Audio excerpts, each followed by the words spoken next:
Welcome to the Horrorhounds, a Lorehounds podcast. I'm John, serving red meat for red eat. And I'm Elysia, and after enduring intense conversation with myself, I'm ready to start my vampire apology tour. So take a walk with us today down the Devil's Road, Season 1, Episode 4 of The Vampire Lestat on AMC+, or Season 3, Episode 4 of Interview with the Vampire. If you want to get into contact with us and ask us about that crazy naming, send an email to askdan@thelorehounds.com or head to our Discord server from the link tree in the show notes. And if you like what you've heard and want to support us or get ad-free and bonus content, check the same link tree for our Patreon and Supercast subscription options. Big spoiler warning, we're going to be talking about everything that's happened in the Anne Rice shows up to this point. So that's Interview with the Vampire Seasons 1 and 2, where we're at in the Vampire Lestat, and the Talamasca, and maybe slightly Mayfair Witches, but probably not. And Elysia, we've got a dedicated feed, right? We've got the Horrorhounds feed for the Vampire Lestat. Yep, absolutely. And if you're wondering about book spoilers, I will bring up anything that's not a future spoiler, but is, referenced in this. Like there's a few major Anne Rice quotes from the Vampire Lestat book referenced in this. We'll bring stuff like that up. But for anything that might spoil future events in this show, we're saving that for our post-credit section called Inside the Coffin, which full book spoilers there, and that is where we keep our Devil's Minion corner. Although I guess we shouldn't say what it is yet, but we will be talking about it in the main part of the podcast too, for sure today. Yep. I was Leo pointing at the screen for a large part of this episode.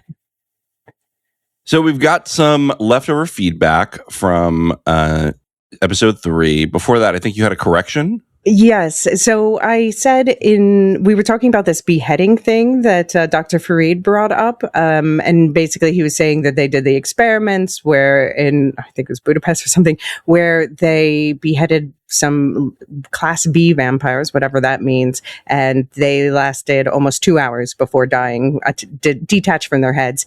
And then I said that it was 4 to 5 hours, like he said, for someone of Lestat's stature. Well, I rewatched the episode after also hearing somewhere else someone was saying 4 to 5 days. I was like, wait, what is it? No, it's actually 4 to 5 times the 2 hours.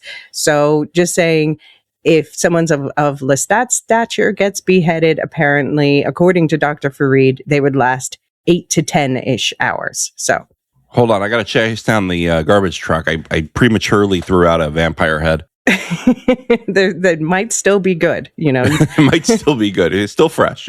The sell-by date is not the expiration date. So we've got a bunch of feedback from episode 3. Again, we're recording these with screeners who are a little bit ahead. On curing mental illness, we had a bunch of stuff. Do you want to read that? Sure. So basically what we had was especially a conversation between Aes Sedai and Dopamini, and they bring up some good points. So I thought that we should address them here, where Aes Sedai first asked, is the implication here that only that Nikki didn't have the constitution to be a vampire, and or that mental diagnoses such as bipolar syndrome don't get fixed via vampirism, unlike physical, e.g. Daniel's illness? The latter is a bit of a bold statement / position from the showrunners. And Dopamini responded to that, was literally scanning to see if anyone else already got this conversation started. I think this matters. A lot to unpack here. Every show has blind spots, and I think the parity between mental and physical health may be one here. Sure, we can blame the source material or wonder at the rules of the vampiric magic system, but it does feel like a statement to say that Parkinson's, a degenerative physical disease that eventually causes dementia and is horrifying, as I've seen firsthand, is not a kind disease, is no barrier to vampirism success, but quote unquote bipolar. This language wouldn't have been around at this time. So this is Lestat's armchair diagnosis. Who knows if it was actually bipolar or schizophrenia or psychosis or personality disorder. But this is only going to worsen with time to the point at which Nikki must be mercy killed. I agree that, yes, the show is making a bold statement here. And if I had to find a gripe, this would be it. The beautiful broken mind trope. The stigma that a person, vampire, is shamefully unhealthy if their illness can't be seen or is in the mind, especially when contrasted against the statement that they made about Parkinson's with Daniel. It is a bit of a letdown to see mental illness equals weak, /2 broken choices made in this episode. And Aes Sedai concludes, maybe there's more to it. Maybe it's people like Gabriella who think that way versus others. But in the end, what they showed is what we're taking away from it. Nikki was too broken to live. But I just wish they'd shown more of that first. So thoughts? Okay, I actually did not read it as anything about healing, anything about the vampirism healing, anything. For me, actually, I read Nikki as somebody who felt gaslit and was, just feeling insane, even if he had no mental illness, right? He was just feeling like everybody in his life was lying to him. There were these mysteries around him. He's waking with bite marks. I think anyone would feel like they were losing control of their life in that situation. And then he becomes a vampire. And I think something that we've learned from definitely in the books, but in the show too, is that vampirism isn't for everybody. Like, you have to kill people. You have to, never see the light again. There's all these things that come with it that aren't really pleasant, right? Like, look at Louis for like 30 years in a depression. You have to watch your family and friends die. Now, I know Nikki wasn't a vampire for that long to deal with that part of it, but he was somebody who like seems very innocent and seems like is not the kind of person who would want to hurt somebody who now has to be a predator. Well, they also talked about this what is it they're calling it in the show? Transitional trauma. Yeah. Transformational trauma. Transformational trauma. So they're saying that, looking at Daniel about that. And I do actually wonder, is his Parkinson's completely cured, or was it halted? That's part of my question about that, because sometimes I think I see his hand shaking, but that can also just be like I can't hold out something without my hand wiggling a little bit. That's probably my ADHD, but it could just be like a normal thing, or it could be persisting a bit. About the Nikki thing in general, though, he's considered a regular this season, I believe, in terms of crediting. So obviously we saw some more of him like ghost and Nikki basically in this episode. I don't know if we should literally take it as a ghost or just probably a projection of Lestat's mind. I think that's a hallucination for sure. Yeah. But I think we're not done with his story for this season, basically. I think we'll go back, like we see within this episode with the Gabriella story, kept going back and filling in more context and details. And I think we might get that with Nikki as well, especially for a reason that we'll talk about later, where what Lestat said in this show, and I have the receipts in the notes, we'll go through it, does not coincide with things that have been said about Nikki's death in prior seasons. I'm very intrigued by this. Yeah. Anyway, not to like no, but I think that this was a really important issue to raise. Yes, that's what I was trying to say. Is I don't want to discount this feedback, because I think that's right. I do think that it is a problematic trope in general. This like idea of what was how to dopamine the broken mind, or the beautiful broken mind. Yeah, absolutely agreed. It's a problematic thing, and it seems to be present in the show. I just happen to not really read Nikki like that, and maybe that's my own blind spot talking. Yeah, I mean, but I think it is. We should pay attention to, are they treating because these things that are considered mental illness are caused to have chemical causes, or they do. So there are physical causes, basically, I'm saying, to these things, in the same way there are physical causes to Parkinson's. So it is definitely worth paying attention to how that's handled, or how they might be handled differently or the same, etc. Isn't there a distinction there somewhere? Like, obviously there's chemical reactions that are causing bipolar and other similar but there's also, there's something conditions. Genetic too, with the way your body processes serotonin, for example. Right. I'm just saying, like, yes, there are chemical reactions, but Parkinson's is more of a physiological reaction, right? That is, but it does also lead to dementia, because it is because these things are linked, the physical and the right. It does seem like an arbitrary line to draw of, it's a chemical, so it's not part of the body, but in the body, all chemical. Anyway, all right. I think we've milked this dry. This is okay. We figured it out. Well, let's. I bet. Thank you, Lestat, for chiming in, reaffirming me. Do you want? We got a piece of feedback from Larox. Do you want to read that one? Yes, Larox says, did you guys notice when the needle fell and the lights went out at the end of the episode? I took that as it was Akasha on her way. What do you think?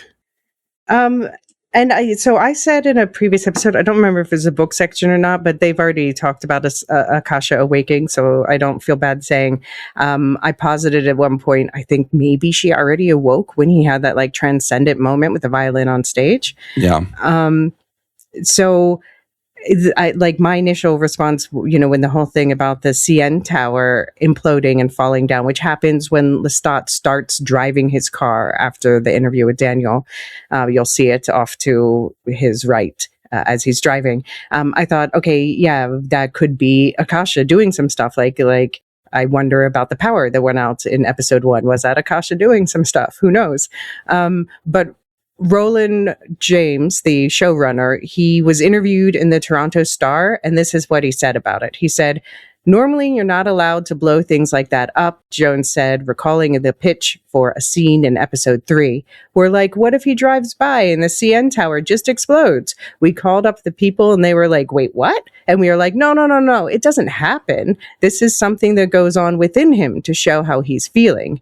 To Jones's delight, the CN Tower officials understood the psychological context and cleared the shot. I was flabbergasted and was like, this place is cool, the California native said. I experienced Toronto before I got there as this place where all these incredible comedians came from, and there was this droll, wry, specific sense of humor and all the like. Okay, so the last part is softening all the Canadian slander at the beginning of episode 3. But so he's basically saying that it was something that it was to represent Lestat's state of mind. And I did pay attention on, especially my third rewatch. And indeed, when Lestat leaves the car, the tower is still standing behind him when the car, bursts into flames behind him. That's super interesting. Okay. I'm glad that we got the shot. Yes. So Corey also wrote in and said, I'm rewatching the Magnus in the car scene, 68 souls at the long table. Is he referring to the number of people that Lestat has killed? Very hard company at the table. A hand, a finger. Antoinette, Nikki brings her up this episode. A drummer, a pimp, you, mommy, Claudia. So he said 68 courses. So I think that's maybe like something about what they ate. But the people at the table, indeed, he says a hand, which I think refers to Nikki. Mm-hmm. A finger, which, that was my note in there, that Nikki brought up Annette giving a finger in season 1. Remember, Antoinette chopped off or let Lestat or whatever chop off a finger to try to fool Louis into thinking that Lestat had killed her. Right. So that would be the finger. The pimp, Aya Sedai said, is Louis the pimp? Totally makes sense to me. Mommy, yep. Obviously, Gabriella, Claudia. A drummer here. That's interesting because the only drummer I know of in this story is TC. And then we do hear later in this episode, after he messes with the cop, TC, he's like, oh, TC thinks for the first time, maybe I could be a vampire. So I wonder. Yeah, that could be. Maybe this is, if it's Magnus in the psyche of Lestat, is Lestat like in his own head, like, yeah, I'm going to turn her at some point, just eventually. Mm-hmm. Who knows? I feel like 68 is a very low number for the number of people that Lestat has killed in 2 years. Yeah, no, I don't think definitely that's true. More than that. Yeah. Oh, no, I think it said, was it like the number of men that Magnus killed before Lestat? But yes. That was a theory I got from Reddit that I said last week, but I don't know. I still don't know about the 68 courses. But yeah, I think the people sitting at the table, that definitely tracks. It could be that Magnus was like repeatedly draining and feeding Lestat 68 times. I mean, that was like, he wasn't there that long. That would have a near constant, which could be, but I don't know. It seems like really high. It does.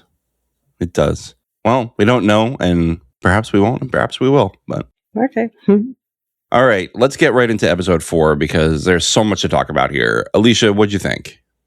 My notes here say squee.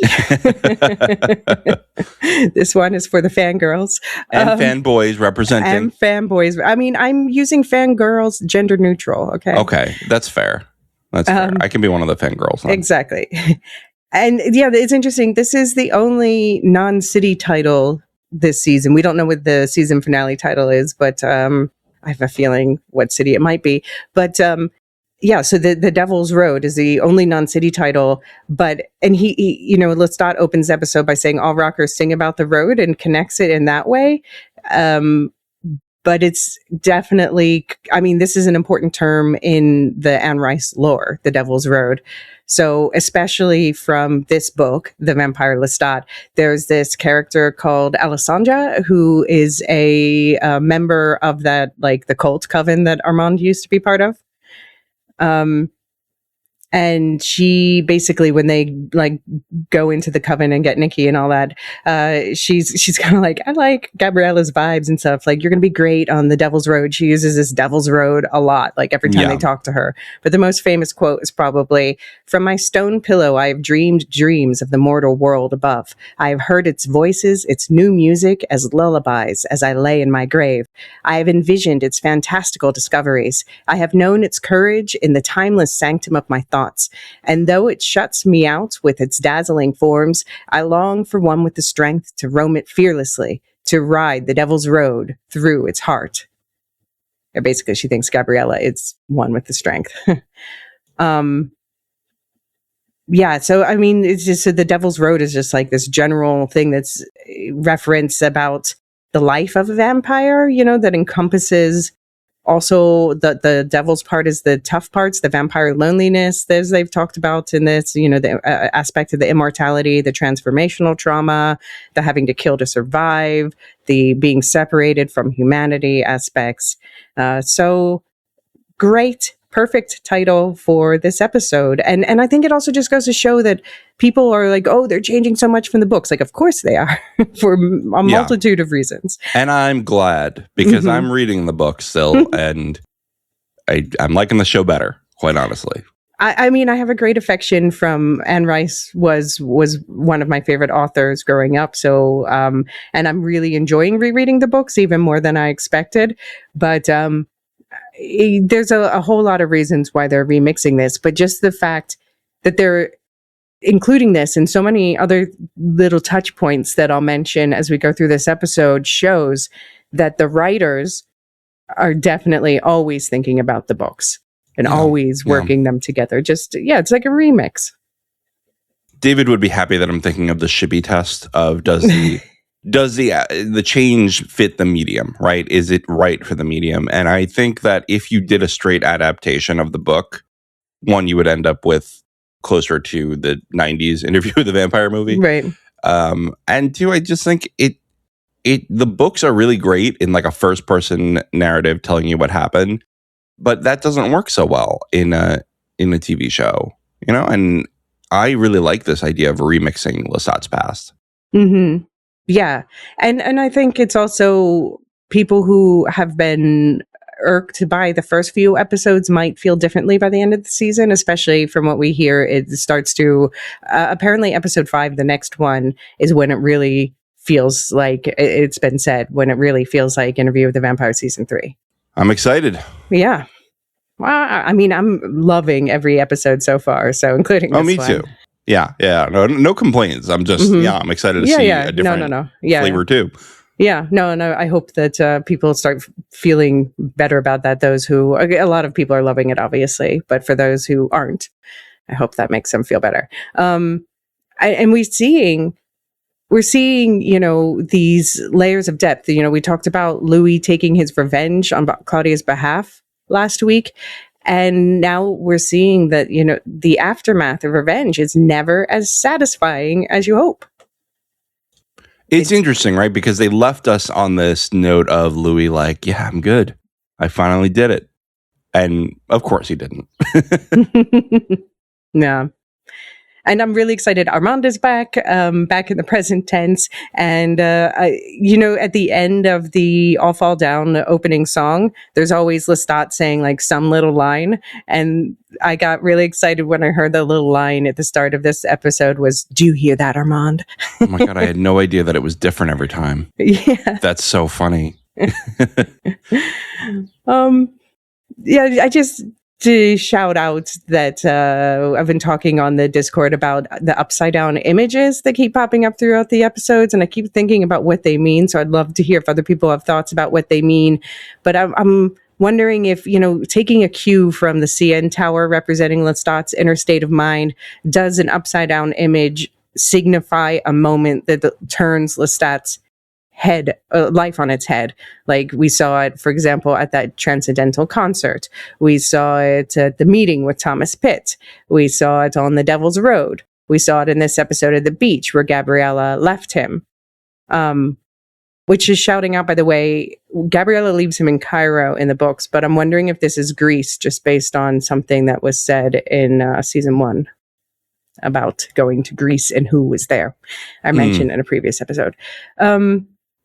But yeah, I love that this show gives me all of these little details, not just lore details, but these filmmaking details that really make me dig in and think, like, what does it all really mean? It's just an absolutely wild journey that the entire show is going on, and the score matches it. Like, just shout out to Daniel Hart. We can never do that enough. But I was noticing in this episode in particular, just how wildly varied this score is to match different emotional beats and also different perspectives. Like I noticed Louis has always more classical music with it, whereas Lestat's more rock music, of course.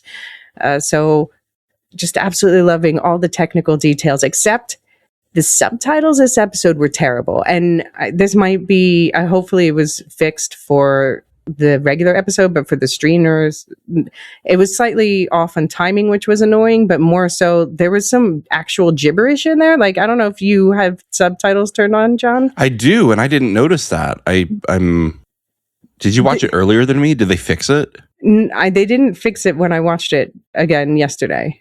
Okay. No, that's like, when I watched it. At one point, it's like AM on the Roland here, we for the backbeat dot laps. I'm like, what? What is that? So I maybe think backbeat.labs, that sounds like somebody's like beat that got like they were like making a note to play that music or something like that. Yeah, I think probably because I think it was when it was during like the chaotic everybody's talking over each other on the bus thing. So if they're using AI for it, which is why humans should do it. Look, but anyway, once Lestat shirts off, I'm not watching the subtitles anymore. I can't stress that enough. I have hearing problems, so I depend on the subtitles, and I know a lot of other people do too. But anyway, just do better. And yes, am I saying this because I'm bitter that I was used to work on subtitles before we were replaced by AI? A little bit. It's just nice to point out.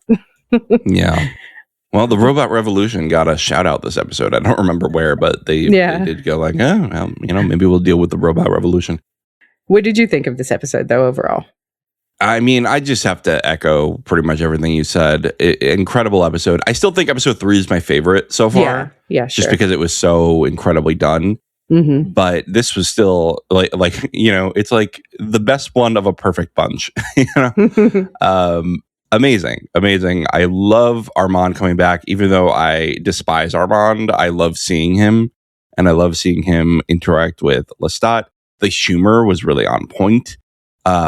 Watching Daniel get to confront Dad, as he called him, was amazing. And this show knows how to make me cringe in the best way. I was cringing so hard with the Claudia stuff or Regina stuff. I don't think she knows who she is anymore. And I was cringing so hard with Lestat and his mom. It was so bad. Oh, gosh. But it's such good storytelling, right? Like, it's, I feel like Daniel's basically the therapist to all the vampires. Yeah. Well, I mean, it makes me think of, I had a couple friends who went to the same therapist and they started to refer to her as mean mommy. Like, Daniel's like mean mommy. Yeah, I think that's right. Just so good. The costuming was amazing. I want to talk about Lestat's show garb this episode. Wild to me. And again, like you said, the soundtrack is just so impressive. It's so wild to me how they pivoted the tone and it feels natural. Mm-hmm. Yeah, totally agree. Anyway, I mostly feel the same as you, so I'm just going to get us right into the episode so we can talk specifics. Great. Wait, can we pause for just 1 minute? Sure. Sorry, I'll be right back. I just That's have to all go to the loo. No, I've been drinking so much water for obvious reasons. Right. No, you're good. Okay, so I basically feel the same as you, so I'm going to lead us right into the episode, but first, let's take a quick break. Okay.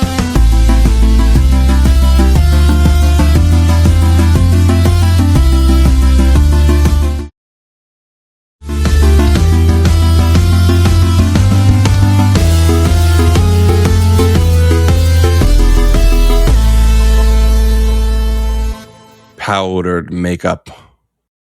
On the road to the next show, Lestat's band is pulled over by a state trooper. The officer and his drug-sniffing dog immediately see the cocaine. Lestat controls both cop and pup, dresses the cop in cocaine, and sends him on his way with no body cam. The band cheers for mind control. First of all, I loved that he said in this, I was in my grand brat phase. I was like, oh, he said the thing. He's the brat prince, in case anyone doesn't know. Right. Yeah, it was interesting. He said, so now past the halfway point of the tour, which means we're now past the halfway point of the season.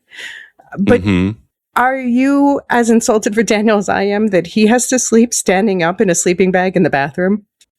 That is pretty awful.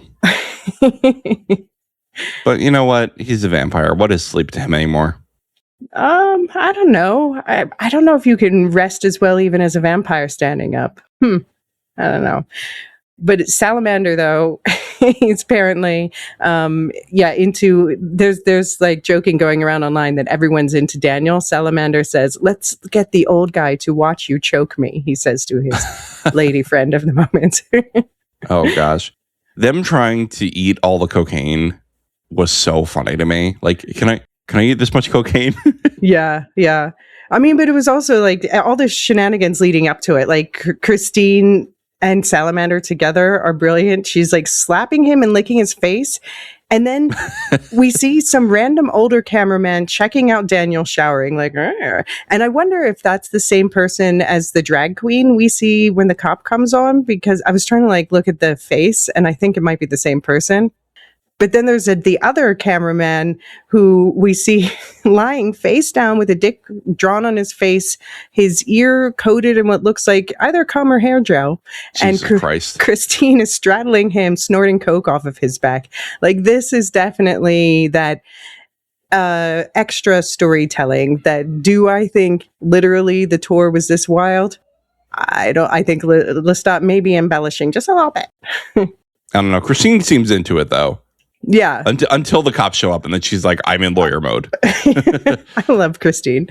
Yeah. Hilarious. But I just love that this season has, like, I didn't think I was going to care about all these random humans, but they don't even need to tell me that much. Everyone is so specific and feels so natural the way they're fitting in around Lestat that, like, I would love spin-off shows with all their stories, as long as it's the same writers, of course. But I just understand like how they fit in already, Yeah. Incredible. Yeah. Incredible side character work. Yeah. Can we talk about something shady that was inserted into, like, there's all this manic, voiceover from Lestat in this season, and they sneak these little details in that I'm like, wait, you said what? So yeah, I know. I'm like trying to type furiously and catch what I can. But you brought up the red meat for Radit thing about his, floating video. Yeah. Which I wonder if in the Vampire Lestat, there's a scene in the past where he was like doing these black backflips on stage. I was like, it kind of feels like the same energy. Mm-hmm. He's doing obviously these vampiric backflips. He loves it. He loves showing off. This is what I try to say about like the difference between him and Gabrielle. Like Gabrielle, sorry, I'm calling her Gabrielle because in the book she's Gabrielle, but Gabriella, that was her French name. Gabriella is much more like, I don't need to impress anybody. I just am a god. And Lestat loves the show of being a vampire. He loves impressing other people with being a vampire. That's why he doesn't just mind control the cop to leave. He paints his face and he makes sure he's humiliated in front of all the other bandmates. Yeah. And it's interesting that he has mostly surrounded himself with mortals and one baby vamp. So it kind of just puts him on a pedestal above everyone else just naturally. It's also like, I think his genre of music that he chose really fits this because yes, he was like, classically trained. He plays Baudelaire on the piano. I think that's what he'd prefer to listen to generally. But maybe he doesn't go to join an orchestra or an opera because he knows that those people are going to work and going home, and they'd probably not be very impressed with him making a spectacle of himself. He chose a rock band, which to believe that you can be, look, I've been in a rock band. That's why I'm speaking firsthand experience here. To believe that you can be a rock star takes a level of ego and delusion that like you will be impressed by your lead singer doing backflips. And I think that that's why he chose this, right? He chose a bunch of young people trying to be superstars.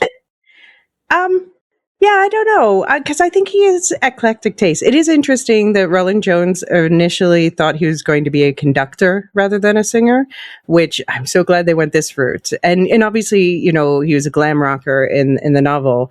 A lot of the press around this show makes a big deal about the fact that back then rock was cool and now rock is not cool. I'm like, what do you mean? It's still my favorite genre. So. Yeah, but it's true though that it's like it's really fallen from popularity. Like it's mostly like, and in a way that I don't think that rock doesn't exist anymore. I just think that that rock has kind of merged with pop in that it influences pop. The rock elements have been put into more pop music. I mean, I would say with the songs in this season, a lot of them are very pop. Oh, yeah. Yeah, absolutely. So, yeah. But it's interesting. Okay, so the floating video, we hear that the hits that they're getting on it, Lestat later finds out were predominantly paid for by a Talamasca discretionary fund. And so we have the book, obviously, Interview with the Vampire. We, as the in-universe book, I mean, this whole documentary that's going on, this thing where they're boosting Lestat's status, combined with we saw on the Talamasca TV show that at least some wing of the Talamasca is actually themselves using low-level vampires to convert more vampires. Why does the Talamasca suddenly want vampires to be public knowledge, and why are they trying to help increase their numbers? Do they know about Akasha? Maybe they know. I mean, at this point in the books, no one knew.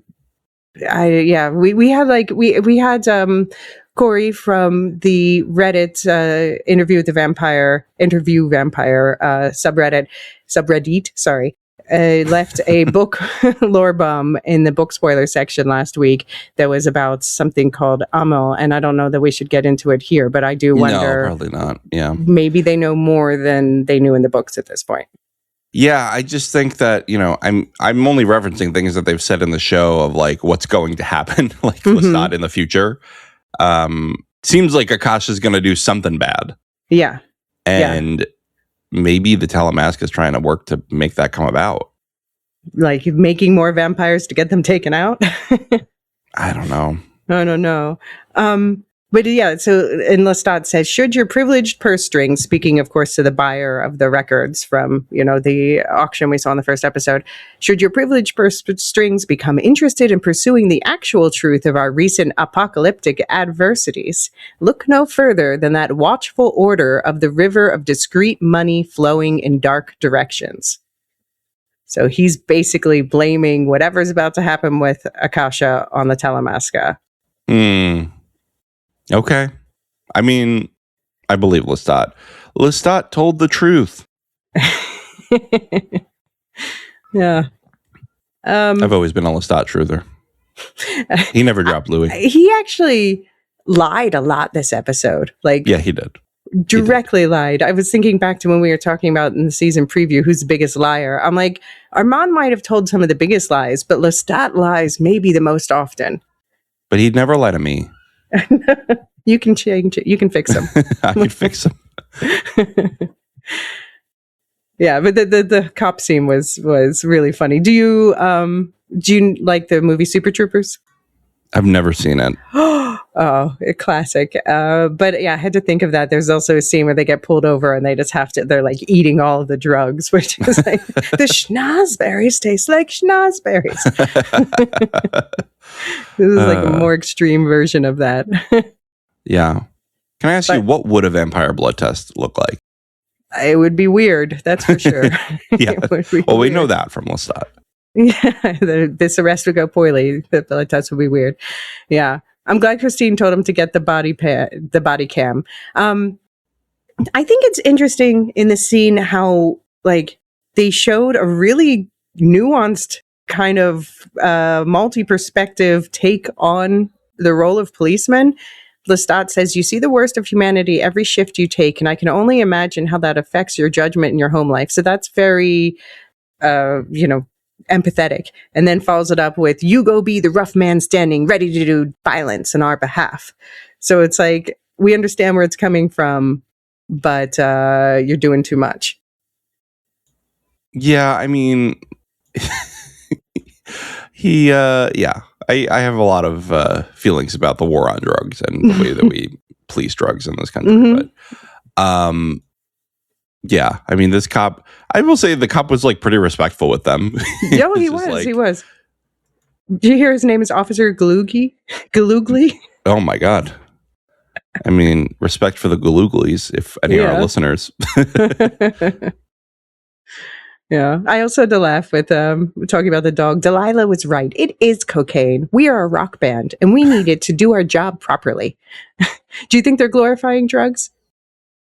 Well, I think it was just you left out the second half of the sentence, right? Which is just as you need your firearm, an expansive interpretation of the Fourth Amendment to hide. Mm-hmm. Yeah. I think that is what he was trying to say there, right? Is okay, yeah, we're doing something illegal, and probably so are you. Yeah. No, I mean, I think that they're sort of showing, obviously, like the sex and everything. It's just a very embellished, over the top telling of this story. But I think they are also showing that it's another way. Lestat even says, "Here's a list of things that I do to hide from my past." And he didn't put drugs on the list, but I think it is on there. Maybe under sex for him. Maybe number 5. Oh, definitely on the list. Did you get a sense with Christine when he said she's a very good lawyer? Did that make you think of Daredevil and Spider-Man, or is that just me being a nerd? That's just you. That's you on that one. I did not think of that at all. All right. But I felt bad for her. That she's she probably had a minor heart attack when he started talking before remembering that he can just mind wipe people. Well, I guess she did know, right? Because didn't she say we have to mind wipe these people or something like that? Right. Earlier in the season. Yeah, in season 2 when they had the meeting with quote unquote Thomas Pitt or with Lemuel. Yeah. Episode 2, yeah. She's like, no, dude, this isn't my first whatever rodeo or however she said it. I know you can just mind wipe them, remove that expense. Yep. Yeah. But yeah, okay. So Larry wishes Alex were there. We'll obviously get back to that, but I think their brother relationship really sweet. But one other thing that ends this whole sequence is we hear On a computer hard drive in a public library somewhere on the eastern seaboard, a manifesto waited. Oh, I just realized that's the guy who shoots him later. That's the manifesto he's referring to. Huh. And then he says, we were on the Devil's Road now, hurtling toward the end times. Yeah. I did not realize that was the manifesto. Thank you for connecting that for me. Yeah, no, I just clicked into place right now. Oh, gosh. Well, we've got to catch up with our dear friend Louis Dupont Dulac. And I've combined all the scenes here because I couldn't talk about this longer than one section because it's just so... All right, you read it. All right. Louis can't stop going to see Regina. She suspects he wants to ask her out, but he shows her Lemuel. Another time, Regina asks who she reminds him of, and Louis shows her the book.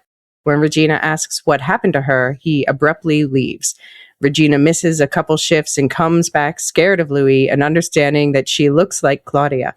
Louis offers to clear her criminal records and pay off her debts, but she refuses to be a replacement. Later, she catches Louis watching her from his car and waves him inside. Louis agrees to pay $500,000 for her to ask like Claudia. Shame. Shame. Shame. Oh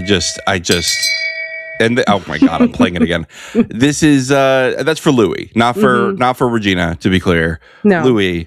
Louis, what are we doing here?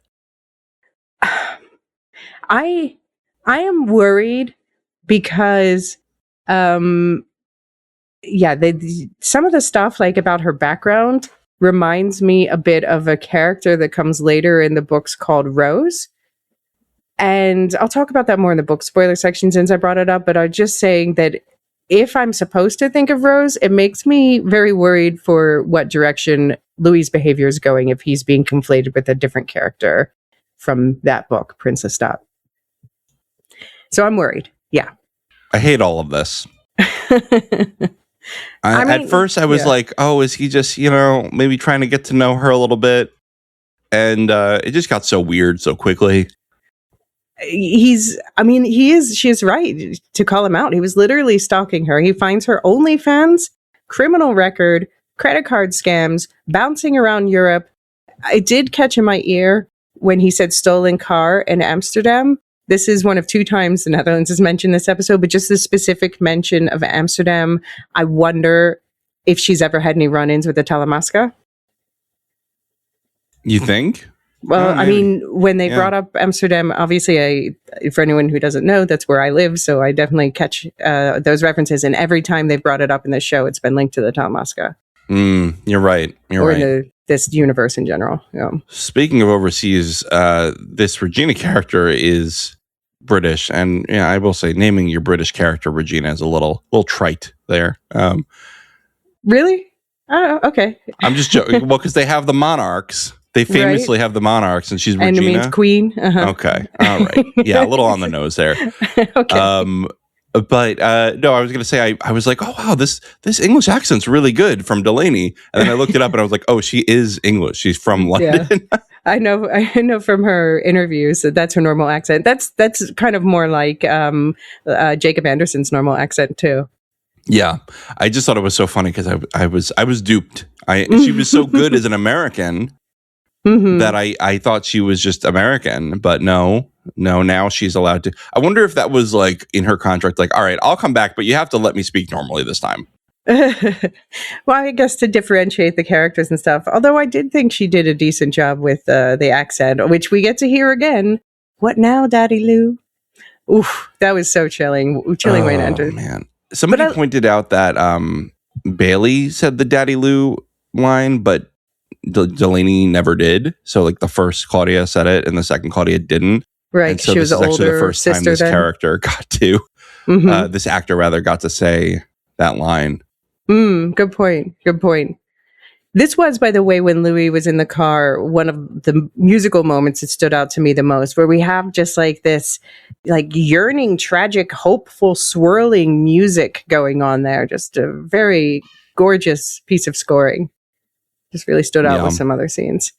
As every time Louis is on the screen, they're like, we are very sad about everything, and we are going to listen to classical music while we are sad. Yeah. There's some, I think one thing that, they do pull some lines and things directly from the novels, but I think also the stuff they write themselves is so beautiful, and just like these, you could pull apart every line, like just a bit about these liminal spaces that have no name, service station travel plazas for occupants not aware that they need rest or service. I think that's kind of the point of this whole season, and this whole point of being on the Devil's Road, is that it's all of these characters are in different ways are, they don't realize how badly they need to confront their demons and find healing. Yeah. I think that's right. Especially Lestat is in complete denial. Yeah. I do know one vampire who's trying to confront his demons. Which one? Armand. Oh. Well, he's got his letters, He's got his little notes. Yeah. His little notes.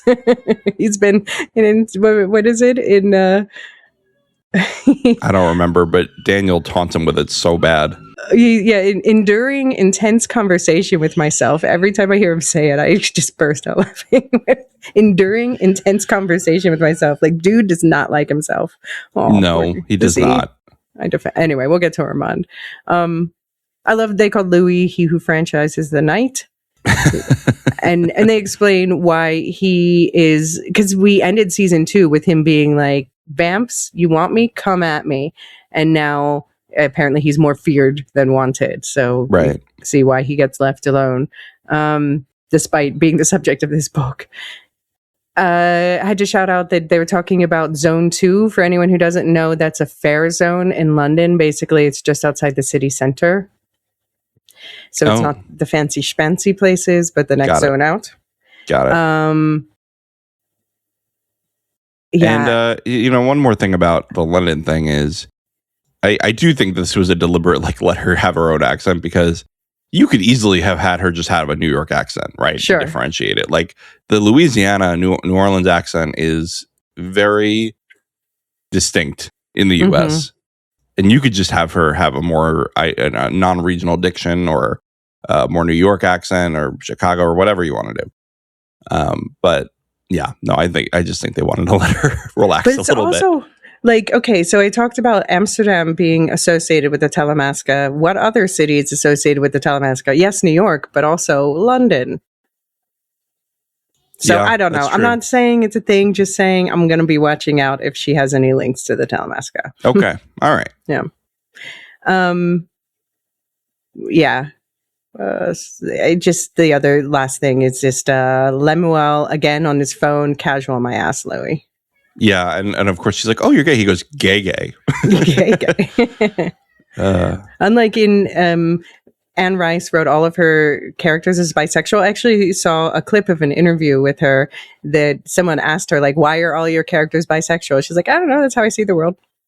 Well, but so I think it's good. I think you're just projecting, buddy. Yeah, exactly. And so I think it's good that they, people are different and they can have more specificity with various characters. Yeah, be with who you want to be with, and maybe it won't be toxic, but it probably will be if you're a vampire. That's what we should learn from this. Did you enjoy Louis taking a bite of hamburger? Because that was cracking me up. He really, really did not like that. No. What did he talked about it? It's like tastes like paste or something to him now. Yeah, like toothpaste or something. Yeah, well, toothpaste actually would taste better probably, but it's just like like blah. Yeah. No, I guess the episode released like a day early in Australia. So I was just like looking on that thread to see what people were saying about it. And somebody had posted the picture of Squidward and SpongeBob trying a Krabby Patty for the first time, and like curling his lips back and extending his teeth to take it the tiniest bite. And they were like, Louis. Cracked me up. She's like, yeah, the burgers are bad here. He's like, they're bad everywhere. He didn't say that, but that's what he was thinking. Yeah. All right. Shall we catch up with Alex? All right. With Sophia missing and Daniel suspicious, Lestat opens up about Gabriella. Well, to himself, as he lies to Daniel and says she couldn't handle vampirism. Lestat ignores Nikki's ghost, and Farid recounts his mother's death while he was on his way to see her. Alex returns to the band. It was it was nice to see. Like I said before, that Larry and his brother chatting on the phone, and like Larry was sad that his brother wasn't there to see something awesome. Like they really are good brothers. Yeah. And okay, so Alex, he finally gives into his FOMO, but also, why does it feel like Arun, quote unquote, Armand pushed him and to rejoin the band? So like, and that's, I assume, why he presumably went to seek him out at this AA meeting. What was his game? Because he could also, like, Armand knows these people. He could just walk up himself, like he eventually did. It's not like he used Alex as a way to get back in with the group or something. So what is he up to? Oh, I think that's his backup plan. If he gets kicked out, he's going to get invited back to the party by Alex. He's like, well, I'm Alex's guest, actually. Yeah, I'm actually here with him. Okay. Right. No, I really do. I think it's part of his manipulation. This is not an organic plug here. Okay. I never trust anything Armand does, ever. Mm-hmm. And I trust everything Lestat does, even though he lies to me. He lies constantly. I think that's a toxic relationship you're in with Lestat. At least Armand and I know what he is. It is proven. I'm pretty sure that like the more attracted you are to someone, the more willing you are to like believe lies. You know what I mean? Yeah. And so I'm sorry, but Armand, I like a fuller figure. To quote my Lestat guy. All right. I love that Lestat, the ongoing thing where he can't pronounce things. Like Worcestershire. Worcestershire. Yeah, that was really good.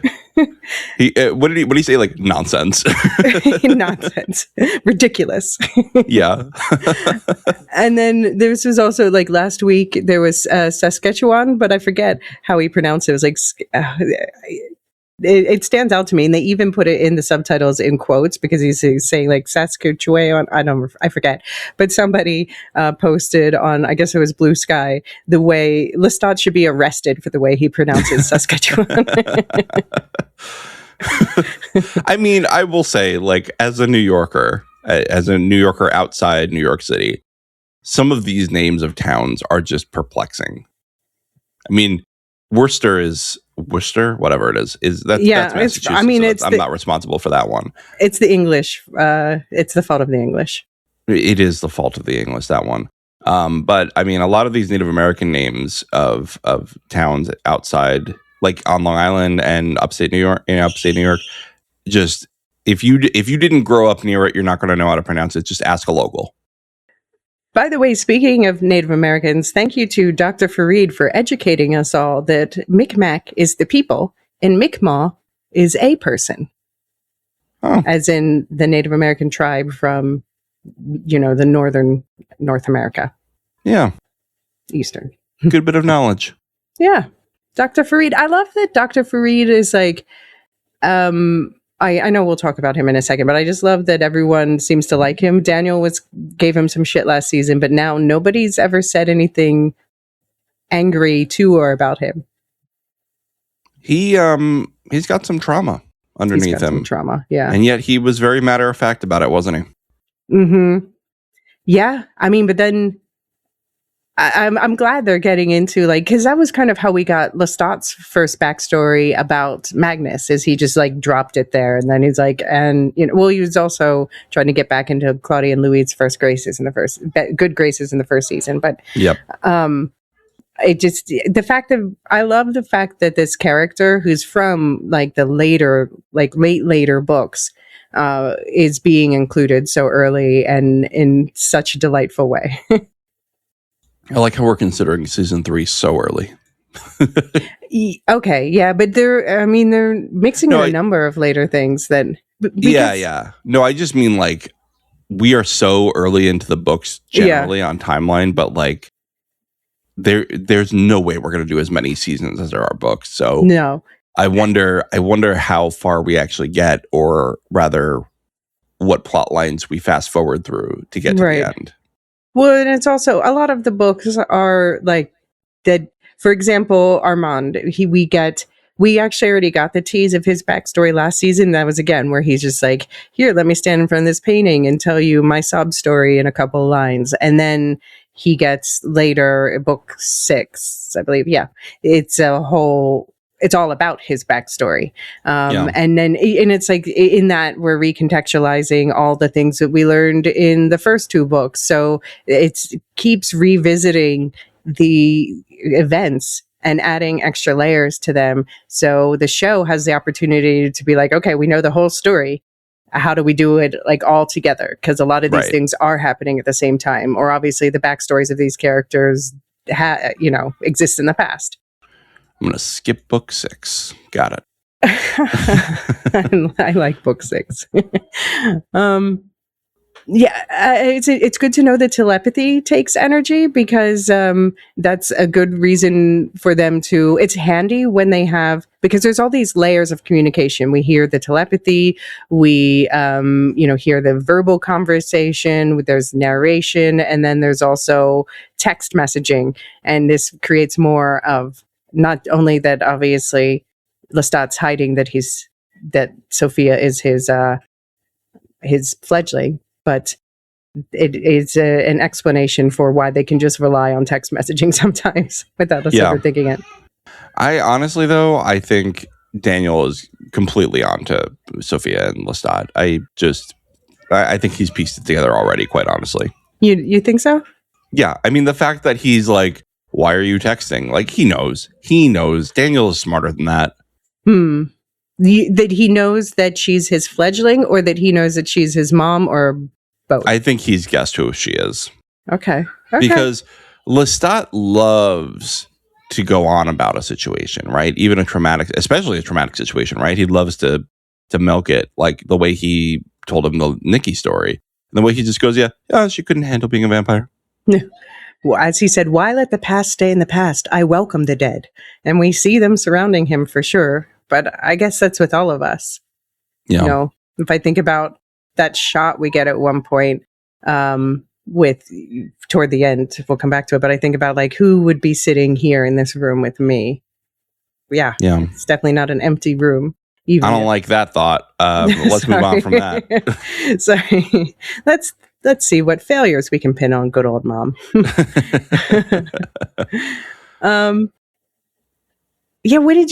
Okay, so we talked last time about Gabriella leaving and whether it was because she was bored with him or felt guilty. I just rewatched episode 3 yesterday, and I'm still going to lean on the part of her feels like, oh, I'm messing my kid up. Like, because there was this look on her face before she left, or like where she saw him singing the song that I like better than you. And she was like, maybe I should just let him be in a good place. And then, of course, he spirals. Yeah. I don't know. I can't get a good read on Gabriella as far as that. I feel like she wanted to abandon the mother role the minute she became a vampire. Mm-hmm. I also think like, and this is also commentary on like women in history of like women were expected to be mothers and caregivers and weren't really given a choice either way. They were just expected to produce heirs, especially nobility. And I think Gabriella, if she were today, she'd be childless, right? If she were just a woman today, she would choose to be childless. You know how many, especially like even older women in my grandparents' generation, I've heard say that they never thought that they were going to have children and then did. Yeah, because of the social pressure, right? Yeah, or just life took them that direction or something. But yeah. But I agree. She definitely, obviously, wouldn't have married Lestat's father. No, not the cabbages. Not the cabbage. Cabbage. That's such an earworm for me. We should clip that. Yeah, we should have that. I keep wondering though about like, okay, so I was saying that I have my Pepe Silva board up that I'm like connecting all of these theories, but Gabriella going east. She said she went east, and then what is east? And this is where we get the whole Micmac thing. And then, and she's like, oh, I got my lawn scorched in Bar Harbor, which first of all, please never call a bikini wax that again. But I'm thinking what's east, and again, like I'm thinking they parted ways in Greece. Could she have been going that far east for a reason that I might bring up in the spoiler section? Yeah. I mean, east of Albany in the US is almost nothing. I say that almost nothing, but it's like, 2 states. But they were going to meet in Albany, so he wasn't there quite. No, but wasn't he in Maine or something? So yeah, east, yeah. Yeah, east. So she's going off the coast. She's going to Europe. Mm-hmm. Or beyond. Yeah. So she's flying. She's flying. The good thing she has the cloud gift. Yeah, right. How fast can she fly? Like, can she beat the sun? No, I don't think she can. I don't know. That is a good question. That I also have the question about House of the Dragon. How fast can those dragons fly? I almost sent in a voicemail. I might do it this week. Okay. All right. We'll see. I had feelings about that episode. All right. Oh, can't wait to hear them. You can wait. This is my second. This is my second and last hosting of the Dragon Show, and then David takes back over. That's all right. I'm really happy with my vampires. I'm pleased with my decisions this season. To focus on this. No, I was thinking about it. It was like, I enjoy the Dragon Show, but when I finish it, I feel like an emptiness. And when I watch this, I feel so full of everything, right. All the good, all the bad, all of the excesses of life.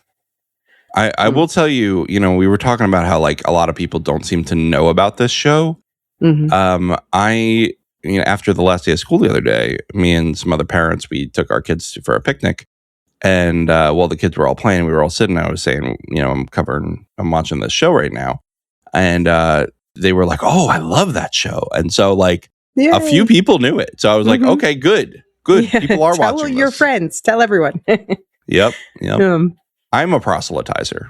Yeah, me too. For this show, I'm definitely evangelical. Yeah.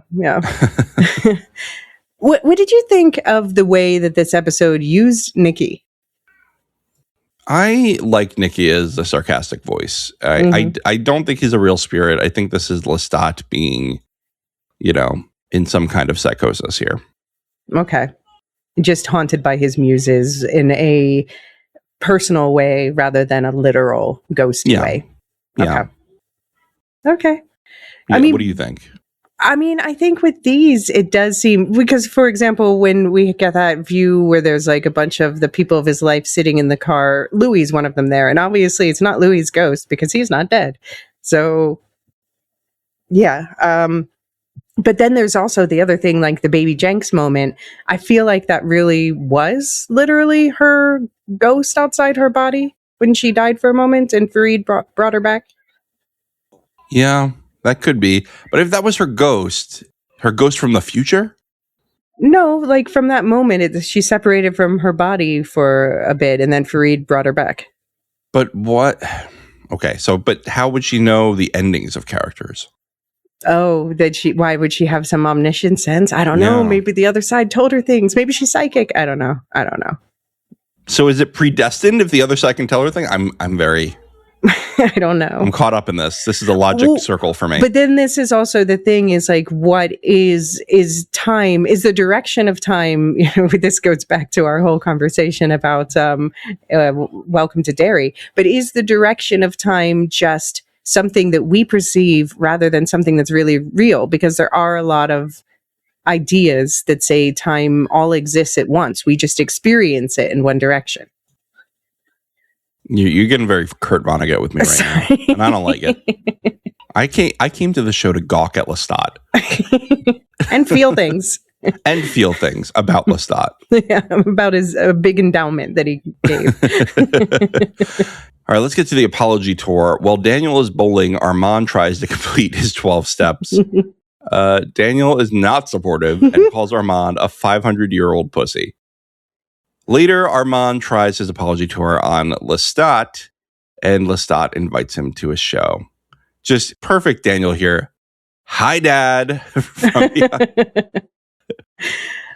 First of all, it is fun to see that Dan has indeed taken up bowling to cope with his transformational trauma. That wasn't a joke, although I can't imagine it helps with the vampire loneliness. But I had to look up the names. He was shouting out Rosenthal, Puzo, Farrow, Greenwald. These are all famous bowlers. So there we go, educating me again. Yeah. Oh, that's funny. But yeah, then the rapture comes. Daniel gave some class A rants in this scene. He did. He had quite the insults for him. What was that one where he was like, you bottom twink?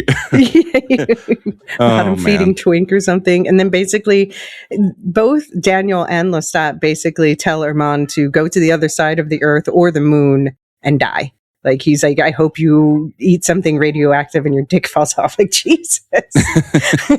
And then that snaps Daniel out of the rapture. Oh. But there is something beautiful in here. There's a few beautiful things. But one is that when he starts the note, which everyone's like, we didn't get the full letter. We need the full letter. But he starts with, Dear Daniel, of all the things that walk in the garden, it is to you I have done the most harm. And there are two references to the quote unquote garden in this. And this is, do you know about the Anne Rice's Savage Garden? Yes, I do. And of course, the band is named after that. But I don't know. Do you want to read the Savage Garden, the quote from the vampire Lestat? Do I have to do a French accent? No, you can do an Anne Rice New Orleans accent. I can't do either of those things. I can't do either of those things. So I'm just going to say, in spite of all the refinements of civilization that conspired to make art, the dizzying perfection of the string quartet, or the sprawling grandeur of Fragonard's canvases, beauty was savage. It was as dangerous and lawless as the earth had been eons before man had one single coherent thought in his head or wrote codes of conducts on tablets of clay. Beauty was a savage garden. So this is something like representing Lestat's perspective, and indeed we do in the Gabriella flashbacks get Lestat saying he refers to the world they're traveling as an endless garden, and it just made me think of first of all, I love that another piece of evidence that they are deeply familiar with the books and the parts of the books that people care about, that a very popular band cared about so much they named themselves after it. But it also made me think of in episode 1, I guess it was, when Daniel, he called it Lestat's tour like his Byronic reaction to the book, basically. And regular longtime listeners might know that I did a deep dive into Lord Byron and the Shelleys and the Romantics this past fall as part of my monsters series that I've been doing in various forms. And it just really struck me how Byronic this perspective is, this quote, this idea that what matters most in the world is its savage beauty. Yeah. So is he basically saying like it's a Garden of Eden but savage? I mean, just basic. I think there's when I was trying to look up the exact quote for this, I ended up reading a bunch of an essay where someone was just going on into like all the different possible meanings they saw in this. But so it's open to interpretation for sure. But I read it as that in the Byronic way. It's a bit nihilistic in a way, to be honest, but it's just basically like the world is what it is. So and it's going to be savage. Let's find the beauty in it. I hear that the Talamasca sent a bunch of Dutch children outside your window to interrupt this podcast. Yeah, I'm sorry. They heard that their country was insulted by Gabriella later. Yeah, sorry. I do have a preschool across the street from me, and sometimes they have recess outside. On Sunday? Oh, you know what? Okay. So when I say it's a preschool, I should say it's actually more of a children's birthday party center where they... Oh, okay. Yeah. Got it. I was like... Although there is actually... The Dutch are very serious about school. There's a preschool 1 block further, though. Okay. All right. So there's always kids around. The Telemasca can't stop us. We're going on. Yeah. So sorry about that. Okay, we have to talk about the lore we learned about Daniel's turning. That he was apparently turned on a plane, which is how it happens in the book. Big difference is that in the book, Daniel has been asking for years for this. And in this version, it was thrust upon him unwillingly. Yeah, and I had always thought that he just cornered him in Louis' place in Dubai. No, he said at the end, in the season 2 finale, they said that Armand sired him. No, I know, but I'm saying I thought that Armand had just cornered Daniel in Louis' Daniel. Okay, place yeah. Yeah. Yeah, no, but that's I mean, for reasons that we've been discussing in the Inside the Coffin segment, people who are very interested in where this storyline is going, I'm trying to be careful not to spoil yet, I have been wondering about lost time back in the 70s when they first met, and B, lost time after the Dubai, because a few years have passed since Dubai. Yeah. There's a lot going on here. We're going to talk more about Daniel and Armand a little bit later. That comes back around, but yeah, I am very curious about a lot of the things, and I think we're gonna have to save some of it for our Into the Coffin section. But it is interesting that he says blackout years at Knight Ridder, which is a media conglomerate, by the way, owns a bunch of the biggest papers in the country. So yeah, blackout years could very well refer to his drug problem that we've talked about a lot, but who knows what else it refers to. Yeah, by the way, though, I'm not even a fish fan, but a lot of people I love fish, so I feel defensive of them. Why are they catching random strays from Daniel? I mean, they are. Here's the thing. Fish fans are a lot like vegans. Is that if you know a vegan, you'll know that they're a vegan. And if you know a fish fan, you know that they're a fish fan. I think that's why they catch strays, is because whoever's a fish fan is like an evangelist for fish. I think it's the concert experience that people love, because it's this jam band experience, which is not necessarily my thing, but a lot of people I know, were really into them. Look, I played music in many bands in high school and college, and therefore I came into contact with people who also wanted to, obsess over fish. I tried listening to them. They just weren't my thing. I prefer a more structured song than a jam thing. So, but I respect it, right? It takes a lot of talent to be able to jam like that together and to, find your groove. And I think that's really cool. That said, the joke was hilarious to me. Because everyone I've ever known who loves fish will not stop talking to me about how much I should listen to fish. Listen, on behalf of the vegetarians and near vegan vegetarians, I only ever bring it up so much just because I have to keep reminding people so they don't feed me meat. No, it's fair. You know that I've spent time in that camp. No, too. I know. I just think it's funny. It is a true trope, though. No, it's fair. It's like I've never met a vegan that did not at some point tell me that they were a vegan. You know what I mean? There is a practical reason, I'm just saying, but you don't have to be judgy about it. Yeah. There is no practical reason for the fish evangelism, to be clear. You don't have to tell me what concerts you go to. They just want you to have the same joy that fish brings them. I say that as I'm currently trying to get everybody to watch my gay vampires. So, yeah, that's true. We all have the things we are passionate about. Exactly. So I'm not trying to yuck anybody's yum here. No. If you like fish, I think you should watch it, listen to it, do whatever you want with it.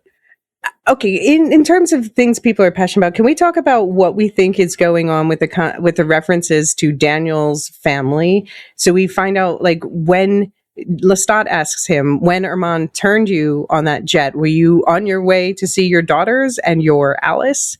Or were you on the way to see your book agent? And then, we hear all these things like where he wants to call them, but then doesn't. What do you think is going on with Daniel's daughters? And this is not a book thing. He doesn't have daughters in the book. Yeah. I don't know. I really don't know. I feel like if Daniel acts the way he does to everyone else, I could kind of see why his daughters would be less in contact with him. He does seem to be kind of an abrasive personality with everyone, even the people he likes. And he's prioritized his career, clearly. We keep hearing, is that Louis's fault? Yeah. By the way, why does Armand's blood suck? I think it's just Daniel being impatient because, like, he's a baby vamp, and Armand, granted, he's not the strongest vampire, but he is an old vampire, and also Daniel is his first fledgling, and so your first fledgling kind of has a bigger boost than later ones, unless you drank it from Akasha in between. Not that we know anyone who's done that, because he would have told us 20 times. Right. But yeah, so that's, I think honestly that, like, Daniel just needs to be a little more patient, and it would help if Armand helped train him to do things. Right. You need a master. You need a teacher. Is that what it was?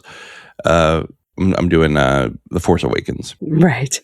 Yeah, Armand's specialty, by the way, is the mind gift, as we've seen, which is like the first thing most vampires learn on their own, but he's really good at it. He's like the best at it. So that's something that he could, teach him how to mess with Lestat back, basically. That's something he could probably already be learning right now. It might take him longer to learn the fire gift, or especially the cloud gift, but he needs to be more patient. But it's interesting that Daniel himself points out the parallel between his own deadbeat dadism toward his daughters and Armand toward him. Minus, of course, the killing of his daughters. He knows who he is. He knows who he is. So let's talk about Lestat and Armand. Okay. Boy, oh boy, was this a hilarious scene. And kind of, I mean, look, Daniel's hilarious with his insults, but it's still like a traumatic scene, whereas Lestat is just straight up comedy. That was just comedy to me because, I guess Lestat was wronged in theory by Armand, but it kind of gets negated when Armand's like, well, I know that you didn't mean it as torture to, hold your silence and make me wonder. And he goes, no, it was torture. Yeah, which I don't know if I completely believe Lestat about that, because I do think that I don't think he cared about hurting Armand there, but I do think that he was protecting Louis to a certain extent. No, I totally agree. I think Lestat tries to curate this brat prince persona and tries to curate this idea of nonchalance, but he does care a lot, right? Mm-hmm. And I think later we see he cared a lot about Claudia too. Yeah, no, I agree. Yeah, he hides from his feelings. Whereas, it would be making him, I think Armand always is in some ways more in touch with his feelings, just because, his feelings have been like millennia of being hurt, or centuries of being hurt, and rightfully so, that he's like the first people to love him. His parents sold him into slavery, and then we'll find out more of his story as we go along. And so I think we should give Armand props that he admits that he was a coward in the situation with Louis. Obviously, that doesn't negate the bad thing that he did in terms of lying to Louis for decades. And I think also that Armand owns up to, on reflection, he says, it was delusional to think that he and Lestat were ever companions. He said, a wish-fulfilling delusion rooted in childhood conflict. And Lestat is being a dick here with the getting naked and teasing him with the blood shower thing. Right, with his generous endowment. Yes. Beyond generous endowment. I loved Asad Zaman's acting. The eye acting is on point. He was really good, yeah. The flicks of the eye. And then when Lestat, it says, Armand wants Lestat to stop performing because Armand likes the rules, and they're making too many vampires. Mortals won't allow it. The planet can't support it. And so he's like, fine, 5 more shows and I'm done. Come to my show. Basically, so he can humiliate him. He doesn't say that. He says, I'm quite sexy. And that look that Armand gives as he walks out, it's like, okay. Yeah, it just calls back to Armand going, I love you, and Lestat going, Christ. Which in Armand's telling was, je t'aime aussi. Right. Okay, what is a fuck cloud and why does Lestat call Armand that? You know, I think only he knows that. I love that there was a Siri pause callback to the season 2 finale. That was a fun moment in season 2 finale. Yeah. But they leave us with, he says that Armand would do more damage than the Queen ever did. So I'm like, oh, is this about the Alex situation? Oof. I am excited to see where this goes and also terrified. Mm-hmm. Absolutely. Do you think that Armand has a shame kink? I mean, if so, like, it wouldn't be that surprising, to be honest, because basically his life has been a series of being thrust into shameful situations and being told this is how it's supposed to be. I mean, I just feel like this whole thing, he seems too calm about it. You know what I mean? About the concert thing. About everything. Like just going to confront these people who are yelling at him or mocking him. I mean, he's too like, calm about it. He's like what, like 500 years old or whatever. He's given away all of his fucks. I don't think that's true though. No, I don't think it's more true, of a fuck to be honest. than anybody. Yeah, I think you're right. Actually, I think you're right. Actually, maybe Louis gives more of a fuck, but Armand holds on to a lot of fucks. Wow, we're really quantifying this, aren't we? It's 2 cartloads of fucks. No. Let's take a break and then let's head to a party.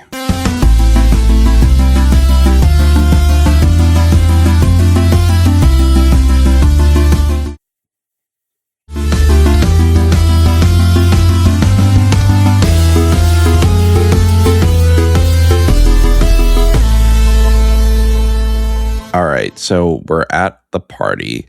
Lestat recalls when he and his mother went to Italy, where she is recognized as a vece. In the present, Daniel presses Lestat for more information, and Lestat taunts Daniel with Armand's manipulation of him in Dubai. Lestat feels overstimulated as someone tries to sell him on a deal, and he can't reach Gabriella, and he finds himself remembering his dalliance with his fledgling. I just have a question about. All right. No, maybe we'll jump into that later. But I just have a question that I'll expand upon in a future section. This leaving the theater to Armand and stealing away by carriage with Gabrielle, does this take place after Nikki's death, as Lestat has represented to Daniel, or before? Just putting that out there. Yeah, that is interesting. I don't know how much of that is true. I do think that it was a genuine feeling of love for Nikki. Mm-hmm. I wonder if this is if holding Nikki and telling him that he loved him before he dies, if that's what Lestat wishes would have happened. Mm-hmm. Well, watching Armand pin him in the fire. Well, then it's a way to blame his death on Armand rather than himself. It is, but I just mean like this idea of he had to comfort him before his death. Like he thinks that Nikki deserved that. I'm sure he does think that. Yeah. This is where we get the insult to the Dutch, where they're like, "What's the story going to be?" Like, "Oh, we're nobles escaping the guillotine by fleeing to the Dutch Republic, which is known for very little." Like I wrote in the notes, "No Gouda for you."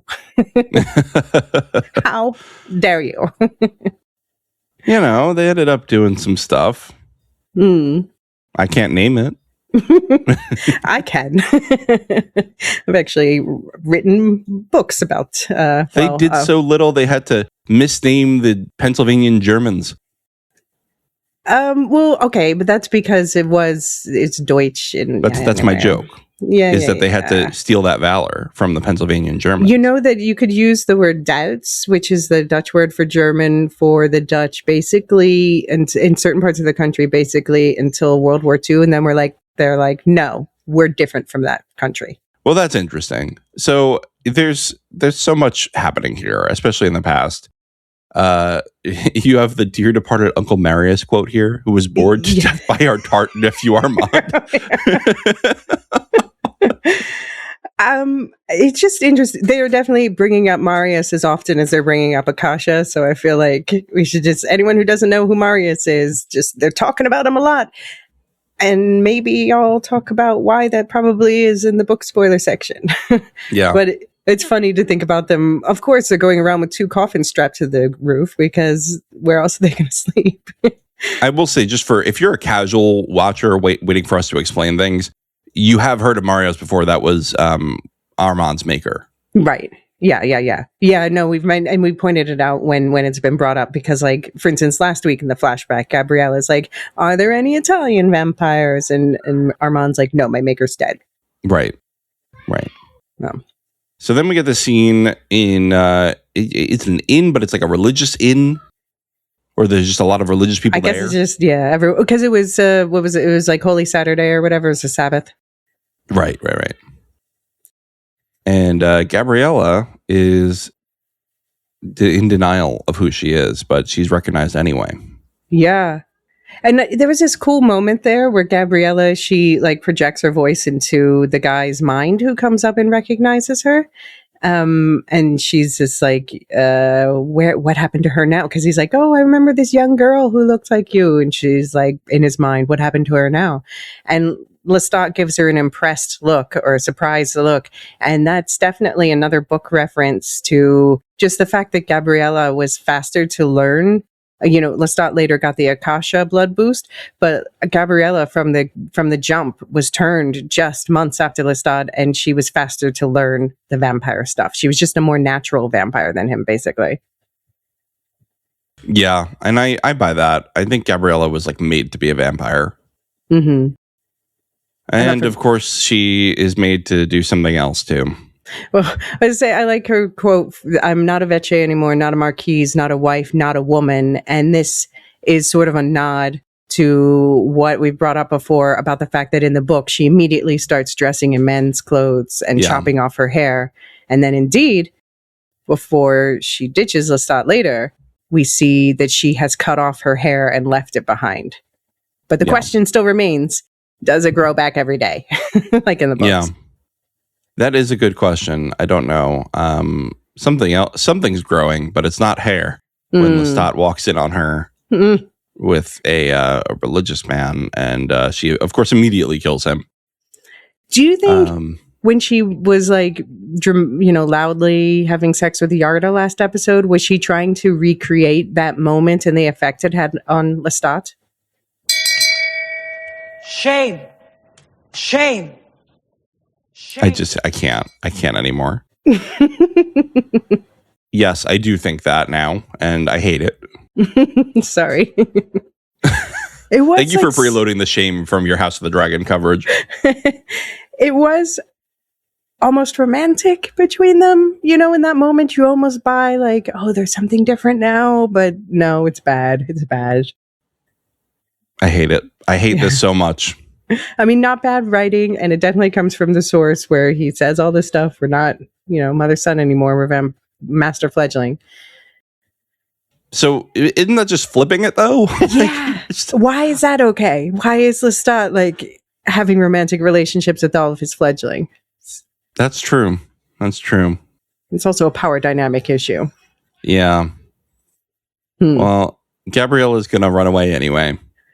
Do you think, I guess she was getting bored in this case, or like she was saying Lestat's not evil enough, and he was like, he drew like the blood wedding ring on her, and we know he was trying to possess her, and she does not want to be possessed by anyone.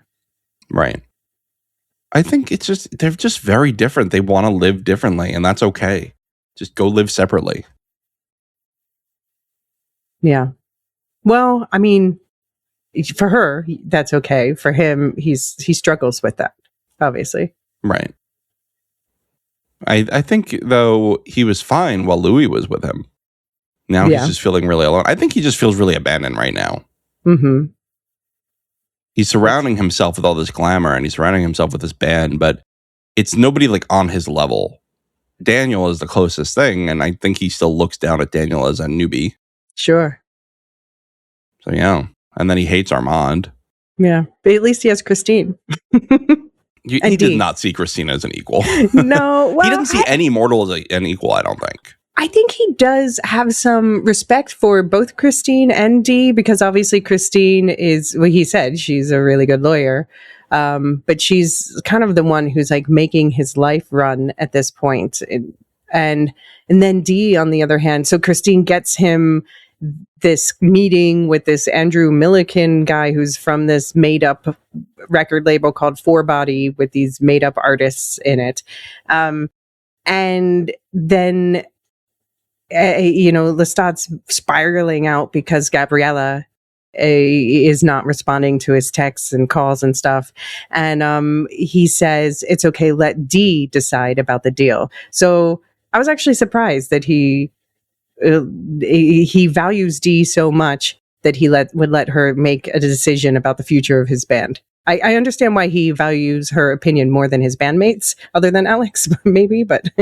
Yeah, that is interesting. I had not picked up on that, so I was not sure exactly what he was talking about there. But yeah, I do like how Lestat... I mean, this whole thing is a game to Lestat, right? He does not care who he's signed to. As long as he gets to do his shows, he's not even trying to make money. I think that's where this guy is going wrong, is he's like talking about like, all he could do for him, and Lestat's like, I don't give a shit. I'm so rich right now.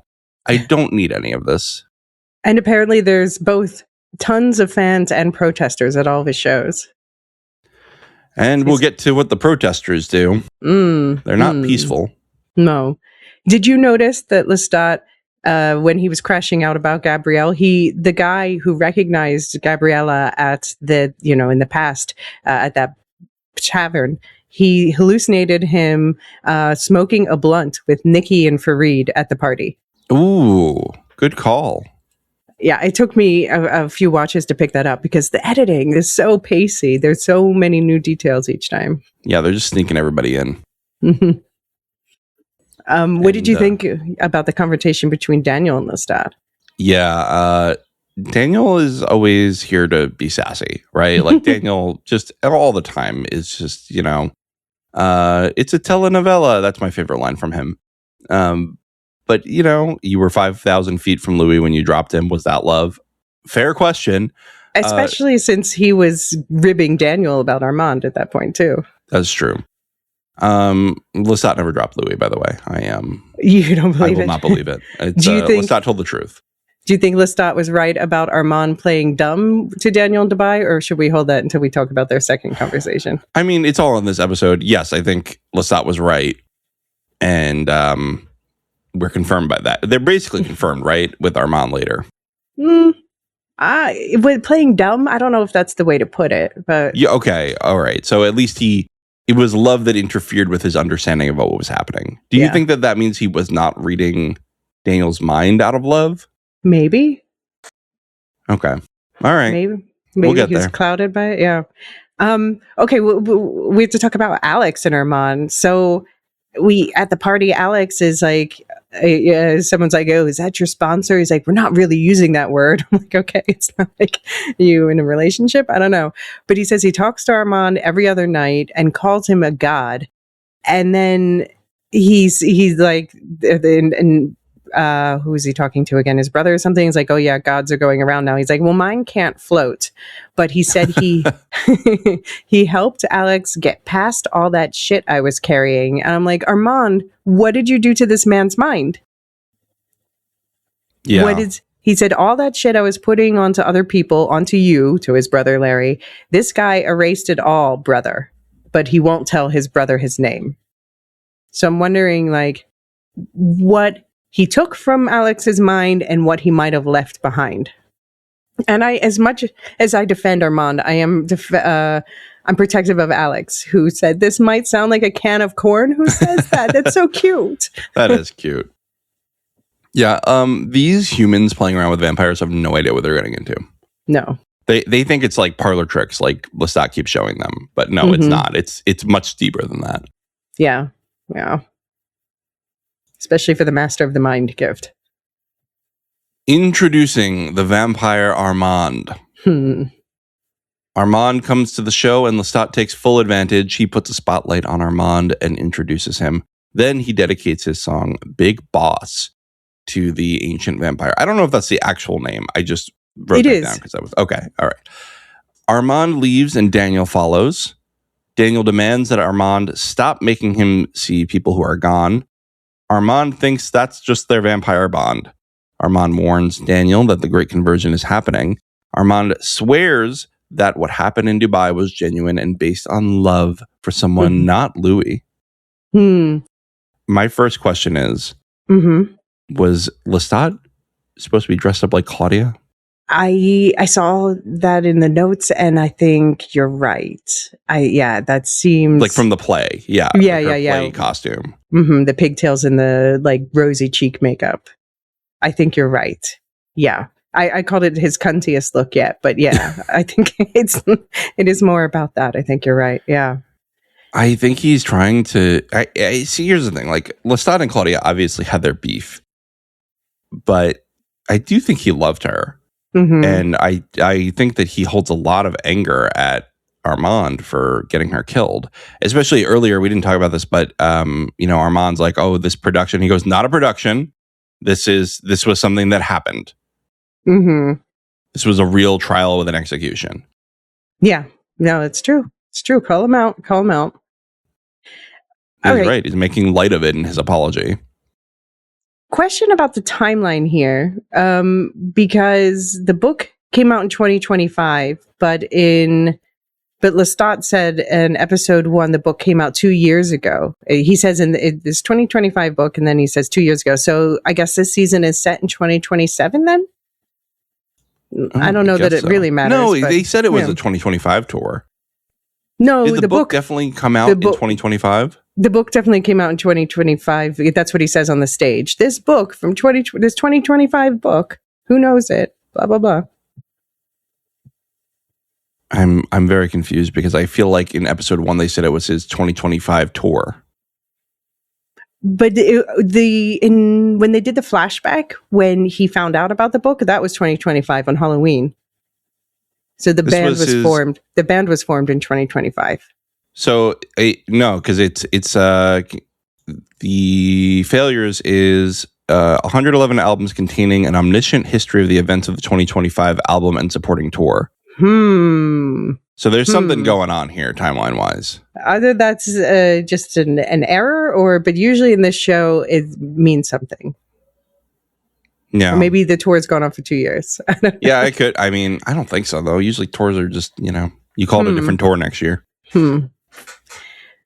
But okay, so we have to stop saying Armand and start saying the French Bengali smoke show with uwu Japanime eyes. Oh man!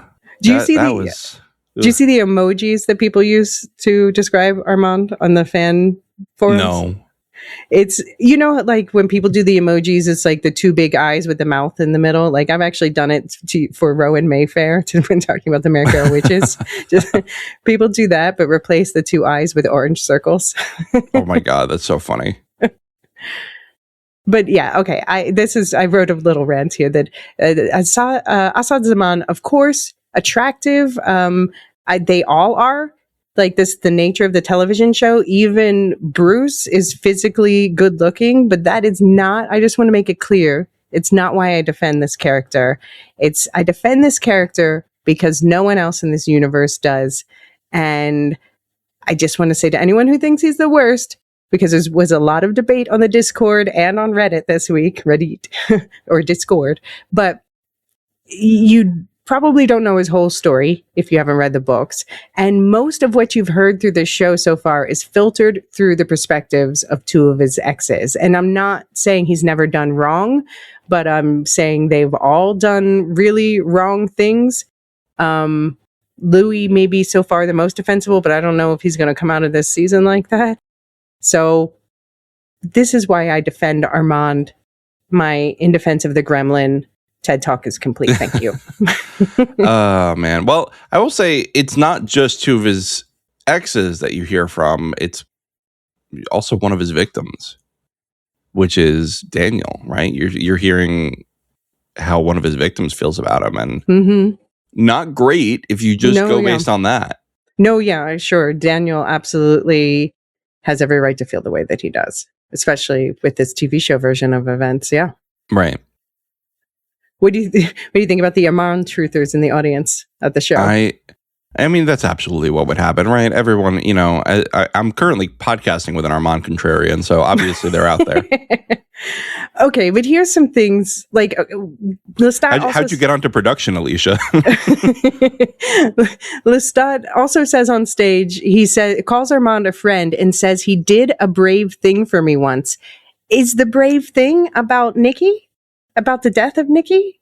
What was the brave thing? I think so. Yeah, that's how I read it too.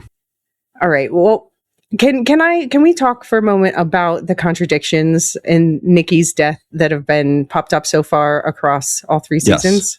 Let's do it. So season 1, episode 6, there's when Lestat comes back and he's trying to get back into Claudia and mostly Louis' good graces. At one point, Claudia confronts him and says, "Did Nicky kill himself like your maker Magnus? Or did you kill him like you did Antoinette and how you tried to do with Louis?" And Lestat says, "Nicky passed on after he and I parted ways. It took me over a century to try again." So this, he's saying, in this case, via Louis, obviously this is Louis and Lestat saying this is untrue. But was the story we heard in the first season. In season 2, episode 5, which I'll point out was written by the same writer as this episode we're talking about right now. So this person presumably knows what they wrote in season 2, episode 5. Louis says to Armand when they have that flashback to New York in the 70s, not New York, San Francisco, right? In the 70s. Yep. The 10 hours I spent with that boy were more exciting, more fascinating than decades with you. And Louis panting. And, "Oh, there it is. That half blank, half apocalyptic look. But what does it mean tonight, huh? Does he want to lick my boots or chop my hands off? Is it the gremlin or the good nurse tonight?" So the chop my hands off seems like a reference to, in the books, how he chops Nikki's hands off rather than Nikki doing it to himself. Yeah. And then I submit one final piece of evidence. Season 2, episode 7, the dialogue during the trial, Lestat says, "My first paramour, Nicolas de l'Enfant, a violinist." And Santiago says, "Belonged to this very theater troupe." And Lestat says, "Briefly, yes. A fragile mind, prone to corruption, a heartbreakingly beautiful boy of immense talent," which Lestat doesn't actually think about him, about the immense talent. Anyway, Santiago says, "Nicky went insane. He died by his own hand." Lestat says, "No, with a little help from others." Louis says, "I followed Lestat's gaze and saw Armand in one of the boxes." So this is obviously referring to the same thing, but and again, this is filtered through Louis' telling of the story, but it again says that Nicky took his own life. So either it really is just that Lestat is calling bullshit on Louis, thinking that Nicky took his own life, but why would Louis lie about that if Lestat didn't tell him that? Maybe to defend Armand. That was his boyf at the time. Maybe. But okay, I'm just presenting the evidence. No, I appreciate it. I'm not ready to rule yet. You'll get my decision in about 30 days. Okay. When the show's over. Yep. What did you think of the song for Armand? It was fine. I think it was supposed to be kind of like mocking. Like, I don't think this was supposed to be one of Lestat's hits. I don't think he wrote it to be a hit. Well, no, I mean, this is the one that TC and Salamander brought to him earlier and said would be kind of like a middle school cheer. But then Salamander's lyrics were, "Big boss, drink a little cup. Big boss, you better watch out because he's hungry and his name is Lestat. It'll rhyme better," he said.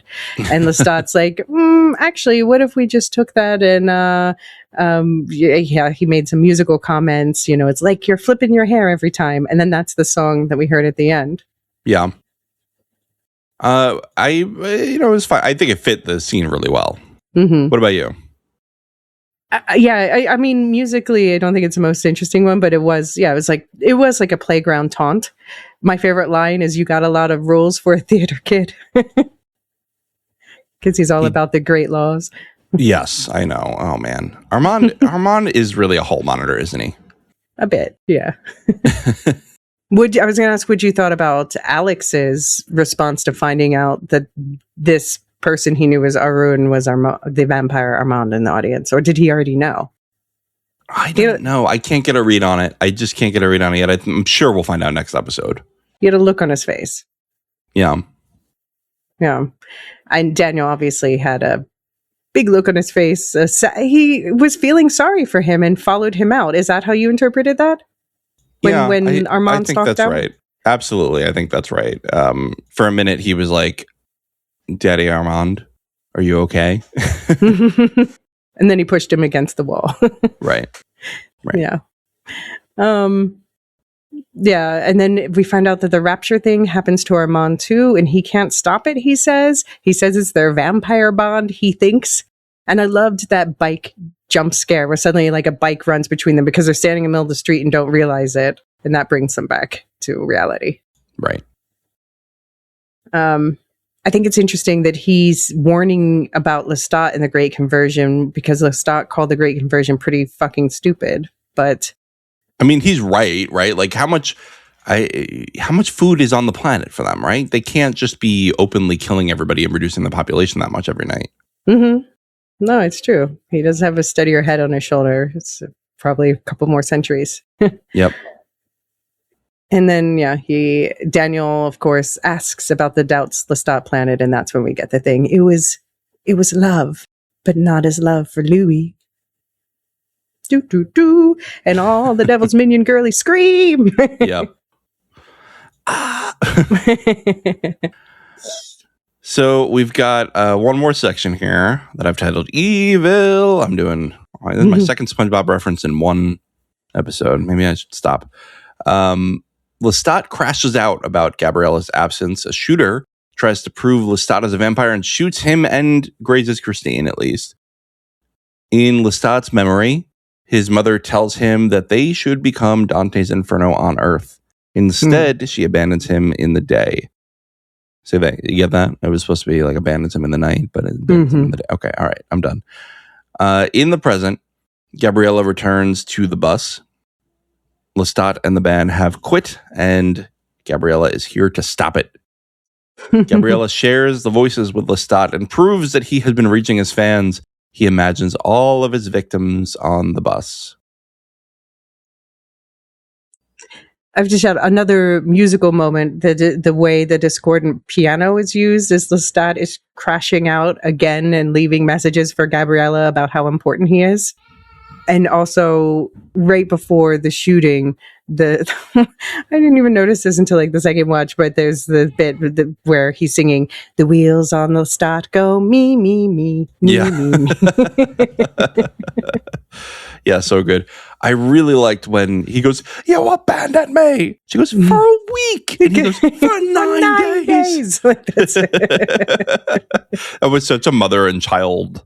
And this is why I have to keep playing the shame bell, because it's clearly still a mother and son dynamic at a lot of the points. Like you can't move past that just because you're immortal now. And this is why I think she's also starting to see like, oh, this is bad. Like I am making this relationship bad, and I'm making it bad for him. Yeah, definitely. Ghost Nikki, when he shows up in this whole bit while Lestat's crashing out, and he's writing on the mirror with his bloody stump. Like, oh my God.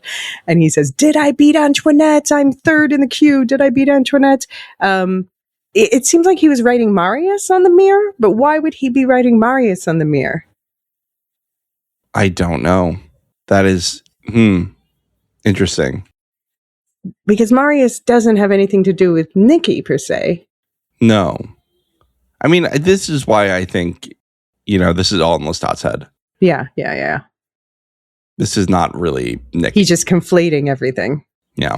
No, as I say, I noticed when I did a rewatch this week of the season that I was trying to track the murder attempts. And so in episode 1, there's a car with a Mojo license plate and a blonde driver. Where I wonder I almost thought like, oh, it's like Yarda, but no. He tries to take the band out when they are at that Dracula's Daughter hotel opening. There's also obviously the Brightmoor Coven. That's an attempt in that episode too. Yeah. And then Lestat says elsewhere, you've all been protected numerous times without being made aware of it. And Daniel, though, he references the two other attempts before the Geralt-wielding coven on this tour. So there's the car thing, and then another one. I can't think of what it is. If any, do you have any idea, or any listeners have any idea? I don't know. And then it's interesting, the murder attempt this time, it's not even like the vampires are pissed because he's flaunting his vampire nature openly. But this was a human guy who shot him in Philadelphia to prove he was reasonably afraid, right? Like the Great Conversion is happening, and he's like, no one's listening to me. And this is one of those conspiracy theories that ends up being true. Yeah. So he shoots him to prove that he can't die that way. But Christina gets caught in the crossfire. Come on. Not Christine. Yeah, I think she's fine, though. She seems like she just got like grazed in the shoulder. No, Dr. Farid, luckily they have their own like tour doctor. So right, exactly. But Lestat's a danger to those around him. This just proves it. Yes, he is. Yes, he is. So we've got you said this acoustic ballad he was writing. Yeah, I really liked it. I hope that we hear a more finished version later on. But it was definitely about his mom and her teaching him how to kiss, which is I hate it. But it's a nice But I'm tired of clicking the shame button on the soundboard. Yeah. What did you think about what do you think is going on with Gabriella? Why is she so invested in him continuing his tour? I think she just wanted him to be a little happy. Although she's the one who brought up the Great Conversion, I wonder if she is in on it. Mm-hmm. She thinks that he's helping nudge it along, which he is. Yeah. But she doesn't want him to stop now. That's what she says. And I wonder if it's like, I was like, why would she be so into the Great Conversion? And I wonder if it's just because she is so much happier as a vampire than a human. She wants to like minimize humanity, whereas Lestat is still very interested in humanity, obviously. He's always thrusting himself into humanity, whereas Gabriella, and in the books, Gabrielle separates herself from it. Right. No, I think that's right. I mean, Lestat likes playing in the Savage Garden. She would like to burn it down. Well, she wants to enjoy the Savage Garden of the Earth, I guess. But yeah, not the humanity part of it. The ticks upon the surface. Right. She said she was with the voices, and that stuck with me because there is something called the voice later in the books. But in this case, it seems like she just means all the telepathy tube that's going on with everyone. So is Timothée Chalamet going to be a vampire next season? You know why? He's using the voice. Oh, because of Paul Atreides. Because of Dune. Yeah. I think it's I don't know, like I like the idea of Lestat helping other vampires feel freer to be themselves, despite ignoring the fact that involves murder. Not a fan of that part. You don't have to murder to eat. But in this whole idea, they are lost and angry and tired of enduring. It's nice that he gives them comfort for that, but I don't see why she draws this as a parallel with like the 8 wolves and him. Like she wants him to be a savior to the people. And I don't think that's a healthy place to put yourself in, being a savior of your peasant villagery or of other vampires. Right. No, definitely. I mean, notably, martyrs usually do not end up well. True. Yeah. True. Yeah. So we've got all of Lestat's ghosts around. Yeah, but not Magnus, interestingly. Just Nikki, his young self, Louis, and Claudia. No Magnus in sight still after he left. That's why I said his victims in the outline, because I do think that these are all the people he created to, keep around him. Yeah. Yeah, because as we said, Louis is obviously not dead, so. Right. Yeah, no, but I think that version of Louis is dead. Perhaps, yeah. You know, sure. that seemed like human Louis to me, basically. Right. But yeah, it's true. He did kill human Louis, for sure. And he mocks him here. He says, I can't do justice to what Gabriella really said. And he paraphrases, a more eminent vampire caught up in a similar situation said, it's difficult to explain how her words disarmed me, how efficiently succinct and impenetrable her argument was. You had to be there, I guess. And what he's referring to there is what Louis said as Lestat turned him in episode 1. It is difficult to explain how his words disarmed me, how efficiently and succinct and impenetrable his argument was. All of my conceptions, even my guilt and my wish to die, seemed utterly important. And I completely forgot myself and the barbaric sense that surrounded me. For the first time in my life, I was seen. And I think that's like a favorite line for a lot of people. It's a lot of favorite line of mine, you know, when him talking about Lestat seeing him, and he mocks it. Well, it's also been memed to death online. Is like Louis describing the iced coffee he just drank. The darkness within it stirred within me. Like, you know. Fair. Yeah. And then we got one final new song, Nothing to Lose, about a mean mom, which is that Gabriella or Akasha, the ravenous queen? I think, why not both? Why not both? This was quite the episode, Elysia. Yes, thank you for bearing with me and all of my many Easter eggs. No, I enjoyed it. That's the reason I started just reading the recap eventually, because I was like, Alicia's going to have so much to say about these last sections. Sorry. No, it's all right. I was just trying to give you a break. I'm sorry that I don't know enough to engage in some of it. But I think it's good that you bring the fresher perspective. But you have read the first 2 books. Yeah, and the listeners are going to enjoy hearing all the Easter eggs. So, quick outro, because we don't have any more feedback. The feedback we read up front.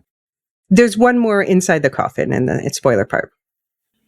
Okay, yes, one more piece of feedback in the Inside the Coffin section. For now, quick outro. I think we're going to keep it pretty quick today, because we've got House of the Dragon on the main feed. Elysia, you're co-hosting that for the first 2 episodes, and then David's going on. And also, Silo starts this week on Friday, July 3rd. The first episode drops, and that morning, or depending what time zone you're in, midnight Pacific time, the episode will drop on the Woolshift Dust feed, breaking down the first episode of the new season of Silo. Very cool. I'm really excited to see that. I have not watched that episode. Well, actually, I don't think I can watch the episode yet. I don't think I have the screener, so... cool. I'm looking forward to hearing your coverage too.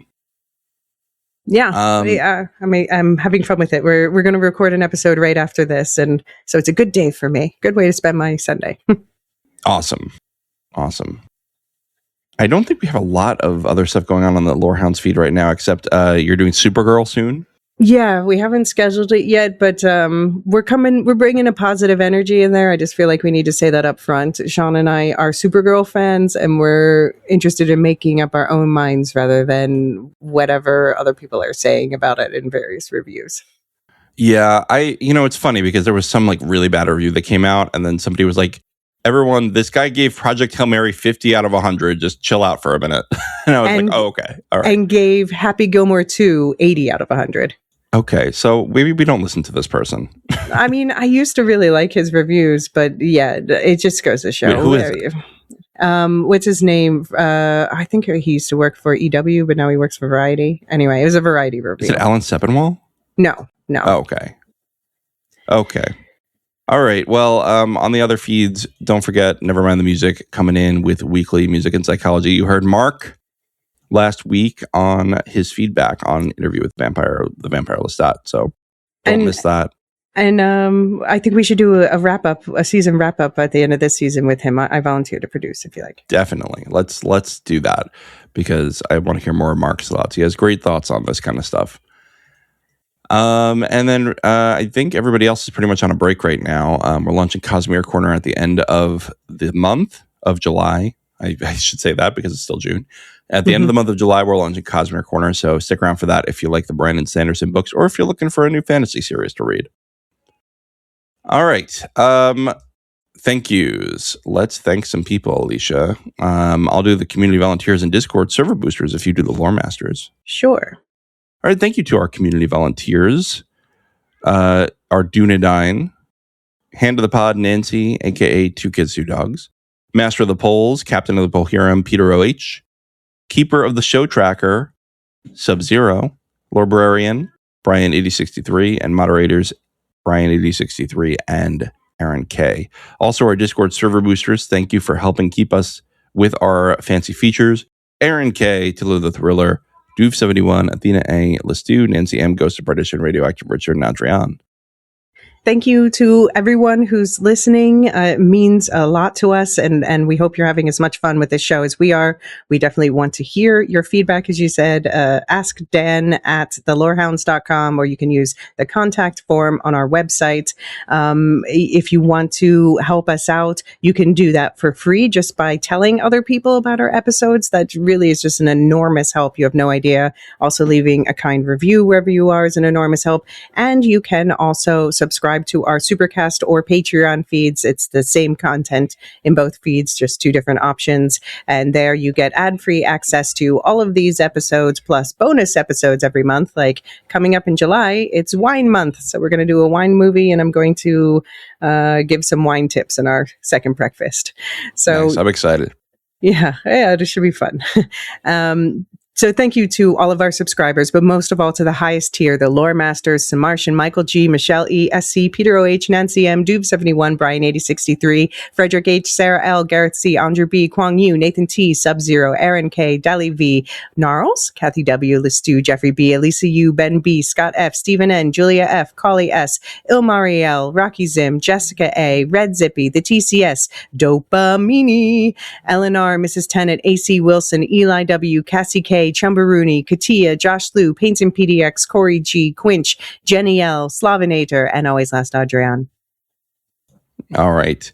Thanks, everyone. We will see you after the credits for the book spoiler section Inside the Coffin. The Lorehounds podcast is produced and published by The Lorehounds. You can send questions and comments to lorehounds@thelorehounds.com. Get ad-free access to all Lorehounds podcasts on Patreon or Supercast, and connect with us on Blue Sky and join us on our Discord server. Links for everything are in the link tree in the show notes of this episode. Any opinions stated are ours personally and do not reflect the opinion of or belong to any employers or other entities. Thanks for listening. Inside the Coffin, Alicia, we had some feedback to start off with. Full book spoilers, by the way. Anything that has happened in any Anne Rice books, we can talk about here. Yes. Karen writes in and says, "Hi guys, just had a quick thought to share. In your last episode, you mentioned in one of the books they describe Armand trying to sew Claudia's head onto an adult body and how disturbing that was. Interestingly, this was the premise behind a super popular kids book series that has since been made into a movie and even a musical. Dogman starts with a cop and his dog who are caught in an explosion. At the hospital, the surgeon decides to sew the dog's head to the cop's body. Voila. Dogman. And no one thinks this is super creepy. Just had to share. Looking forward to the next pod." Jesus. And I love to quote Lestat. Oh, Christ. I love, and she writes her name spelled Caryn and says not that Karen, which I'll say in defense of Karens, the only Karens I know in my life have been delightful, but so is this Karen. Yeah, that's fair in my life too. Yeah. Mm-hmm. Yeah, this Dogman thing, this is something that I've seen going by, but I didn't really pay attention to it because I just thought, it's not for me, for too young of kids. So it's crazy to know that it's for kids and it's this wild Frankenstein premise. Yeah, that is a wild time. I don't think my daughter has asked me for any media like that, and I'm glad that she has not. It's never too young to go goth. So, yeah, just to pick up on some of the threads that we teased earlier, one is like in the lore bomb from Corey last time, he was talking about, how the great conversion is spreading the vampire blood too thin. And so this Amal spirit that has attached itself to Akasha, thereby creating the vampire species, that, he's like, we got to destroy some vampires. And so what we were kind of trying to question was, does the Telemasca somehow know about this earlier than they would in the books? And would they be intentionally trying to stretch the vampire population to cause this to happen? What do you think? That is really interesting. I think that's possible. I think that's very possible. I also think maybe they want to awake Akasha to see what that does to the power balance. Yeah. It was also interesting that when Gabriella is talking about being with the voices, the voice in the books, in the latter books, is Amal. So it's another thing where I'm like, I feel like there's going to be at some point at the end of the season, the curtain lifted and we're going to see all sorts of stuff that's been going on behind the scenes that Lestat didn't know about. Yeah. Yeah. And then, of course, we have our dear departed Uncle Marius. Yeah. So it's in the book when he and Gabriella leave Armand, they actually decide they have this idea for whatever reason. I forget. That Marius is still alive, and so they go looking for him. And I wonder if that's what's going on, but they're not saying it, because that would be the reason why they're in Italy looking for Marius. And then when that guy who recognizes her walks up, Gabriella says, "Oh, look, Marius approaches," as a joke, which says, yeah, maybe they were actually there looking for Marius, like in the books. I think that's probably right. Yeah. I think they're going to connect that at some point. Yeah. And there was also, Lestat makes an offhand comment to leave me in the clearing, leave me to the day. I need some book readers to weigh in here because I haven't gotten in my reread yet to Merrick, the 7th book. But in there is a thing where something we actually saw last season pretty much, where Louis basically tries to commit suicide by going into the daylight and turning into a Krispy Kreme. And so I'm like, it's tickling my brain. Did he leave behind a note like this? Leave me in the clearing, leave me to the day? Or is there another character who at another point did this?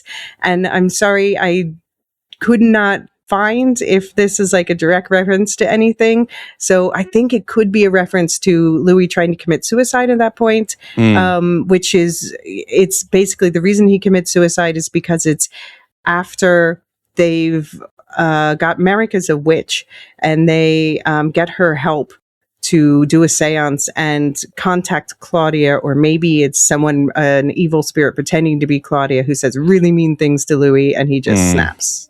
He just snaps. That's so sad. Yeah, I don't know if this is a reference to that or something else, but I just wanted to shout it out.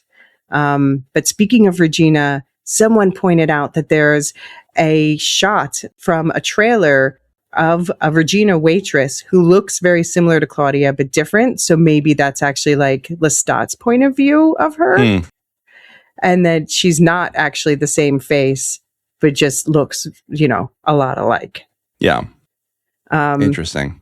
But since I brought up the rose thing earlier from Prince Lestat, just to quickly clarify what that's about, it is a young woman who Lestat actually adopts her, and then ends up, he's like, I'm a vampire, I'm a terrible dad, and ends up like putting her with this couple.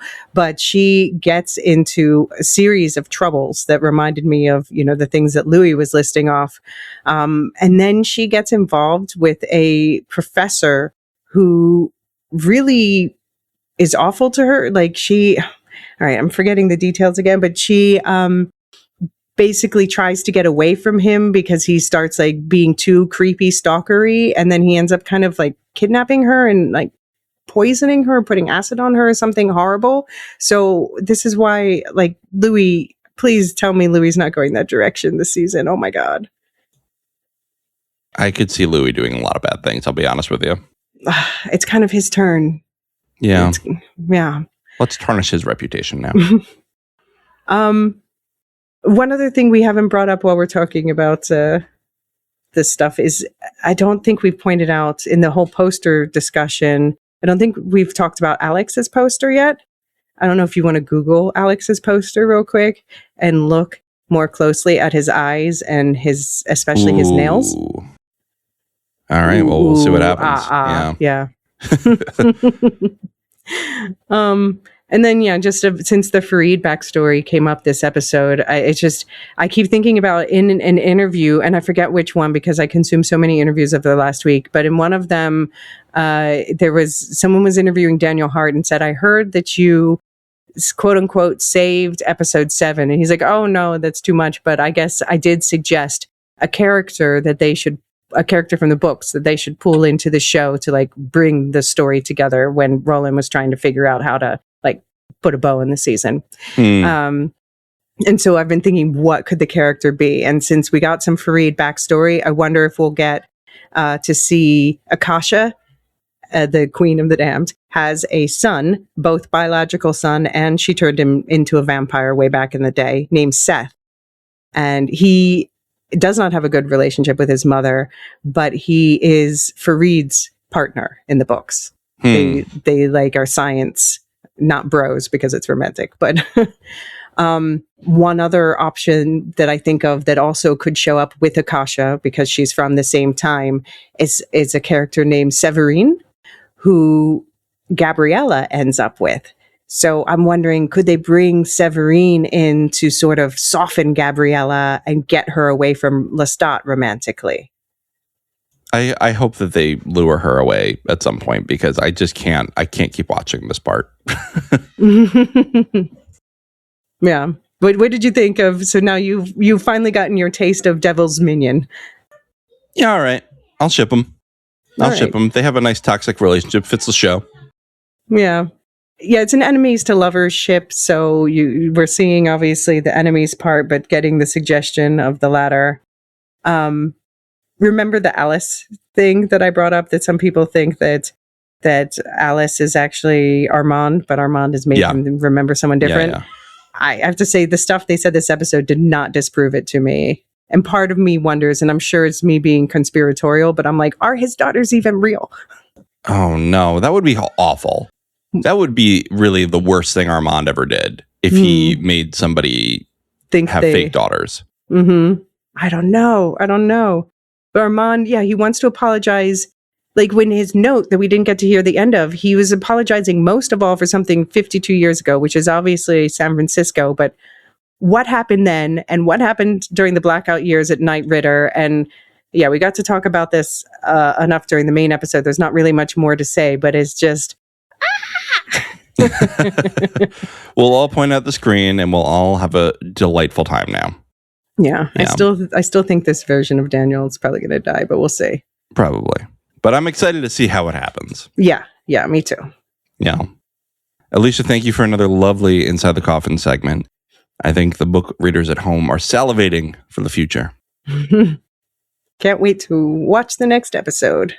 All right. And as per our tradition, let's close with some Lestat. I bet